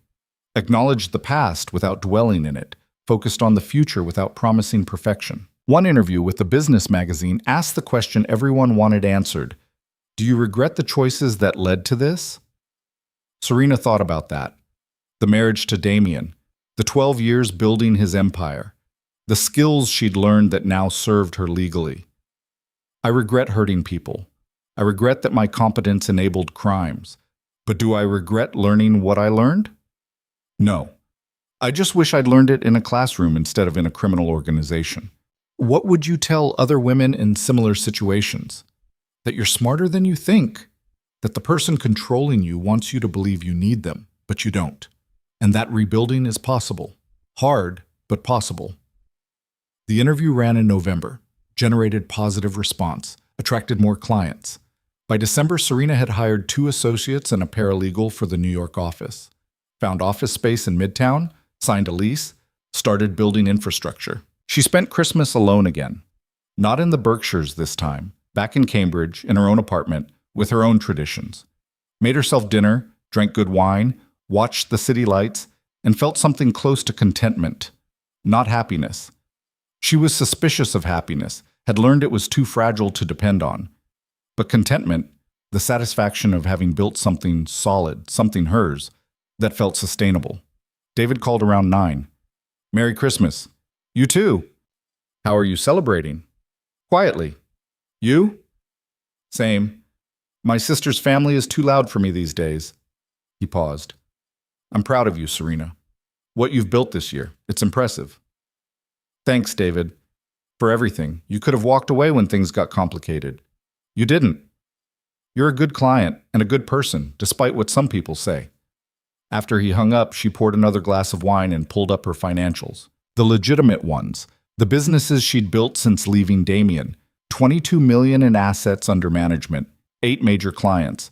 Partnership in a prestigious firm. Board position at a nonprofit. New York office opening in 4 months. Not bad for a year that had started with public humiliation and federal testimony. She thought about Damien in prison, serving year 1 of 28. Thought about Bianca doing interviews and making excuses. Thought about all those people who'd underestimated her and were now watching her succeed. None of them mattered. What mattered was this: the life she'd built, the reputation she'd earned, the freedom she'd claimed. The New York office opened in April, exactly on schedule. Glass and steel and carefully chosen furniture that suggested success without advertising it. Serena stood in the empty space the night before opening and felt something she hadn't expected. Pride. She'd built this, not for someone else, not to hide crimes or enable bad behavior. For herself. Legally, ethically, completely. The opening reception was small, selective. Clients, colleagues, a few press outlets. Andrea Castellano came, brought her nephew Marco, thanked Serena publicly for helping their family navigate difficult circumstances. Catherine from the Willow Foundation came, brought Jennifer, the woman Serena had helped understand her finances, who'd successfully divorced her controlling husband and was starting her own business. Lauren came, gave a speech about vision and competence and the future of strategic consulting. Serena stood among them and realized something. She'd built a community. Not the dangerous network of Damien's associates, but a legitimate community of people who valued what she could do and who she'd become. The speech she'd prepared was short, direct. Thanked people for their support, outlined the office's mission, promised results without making guarantees she couldn't keep. Then she said something she hadn't planned. A year and a half ago, I was someone else. Someone who'd spent 12 years making other people successful while staying invisible. I was good at it. Too good. And when that life fell apart, I didn't know if I could build something new, if the skills I'd developed could be used for anything legitimate, if anyone would trust someone with my history. She looked around the room, all these people who'd given her chances, who'd seen potential instead of just scandal. Thank you for proving that rebuilding is possible, that expertise doesn't have to be destroyed because it was learned in the wrong context, that people can change, grow, become better versions of themselves without erasing who they were. The applause was genuine, sustained. When it ended, people came up to shake her hand, offer congratulations, discuss potential business. She was still talking to clients when she saw someone familiar near the door. Took her a moment to place him. Victor Chen, the federal prosecutor who'd taken down Damien. He waited until she was free, then approached with a slight smile. Impressive space. Congratulations. Thank you. What brings you here? Curiosity. Wanted to see what you'd built. He looked around. I have to admit, when you first came to me, I wasn't sure you'd survive all this. Testifying against your husband, rebuilding your life, dealing with the publicity. A lot of people would have collapsed under that pressure. I'm not a lot of people. No, you're not. He handed her a card. If you ever need anything, legal advice, a reference, help with clients who might have federal concerns, call me. What you did took courage. I don't forget that. After he left, Serena stood alone for a moment, holding the card. Victor Chen, the man who'd prosecuted her husband, offering to help her succeed. It felt like completion. The business grew through summer. 8 clients became 12, then 15. Serena hired 2 more associates, expanded the office, built relationships with law firms and banks and family offices that needed sophisticated asset protection. She was invited to speak at conferences, contribute to industry publications, serve on panels about financial planning and legal strategy. Some invitations mentioned her background explicitly. Former mob wife turned legitimate consultant, scandal survivor sharing lessons learned. Others focused purely on her expertise, treating her past as irrelevant to her present competence.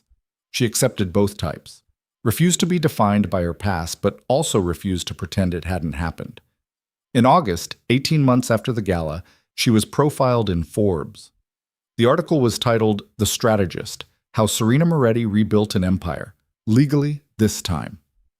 It detailed her career, her testimony, her rebuilding, interviewed clients who praised her work, competitors who acknowledged her skill, and Catherine from the foundation who talked about Serena's volunteer work helping women escape financial abuse. The article ended with a question. What's next for Serena Moretti? Her answer? Building something sustainable, something that helps people instead of hurting them, something I can be proud of 20 years from now. The article generated more business, more attention, more opportunities. But it also generated something she hadn't expected, a letter from Bianca. It arrived at the office, forwarded through the firm's general mail. Handwritten, several pages, rambling, and emotional. I saw the Forbes article. You look successful, happy even. I'm glad one of us figured it out. I wanted you to know I'm sorry, really sorry, not just for the gala, but for everything. For thinking I could take something that belonged to you. For believing Damien when he said you didn't care. For being too stupid to understand what I was destroying. You were right to walk away. Right to protect yourself. Right to let it all collapse. I just wish I'd been smart enough to see it before I became part of the wreckage. I'm working as a hostess again. Different club, different city, trying to rebuild. It's hard. Harder than I thought. Everyone knows who I am, what I did. Nobody trusts me. I guess I understand that now. Anyway, I wanted you to know I'm sorry. You don't have to forgive me. I wouldn't. But I wanted to say it. Bianca. Serena read it twice.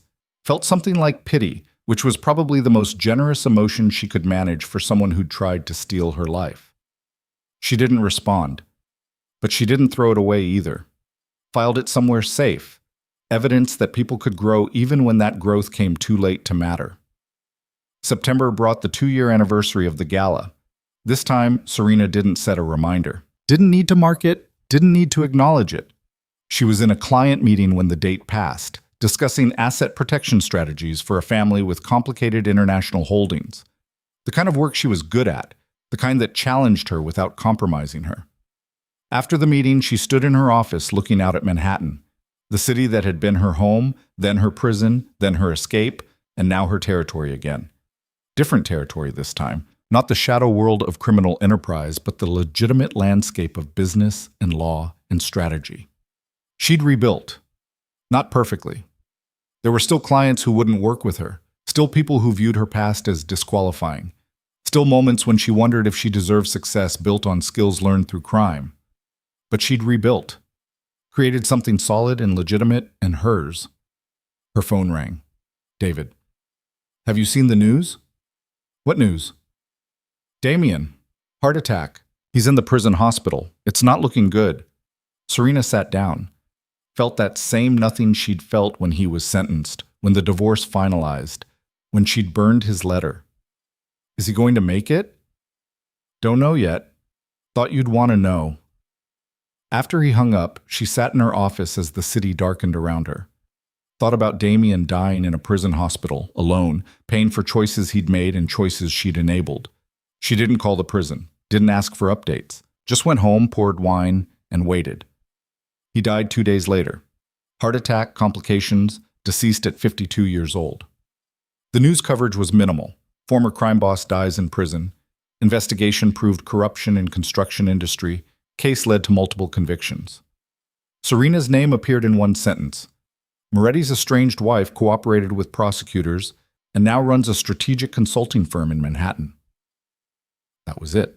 Her entire marriage, 12 years of her life, reduced to a dependent clause in someone else's obituary. David called. You okay? Yeah. Need anything? No, I'm fine.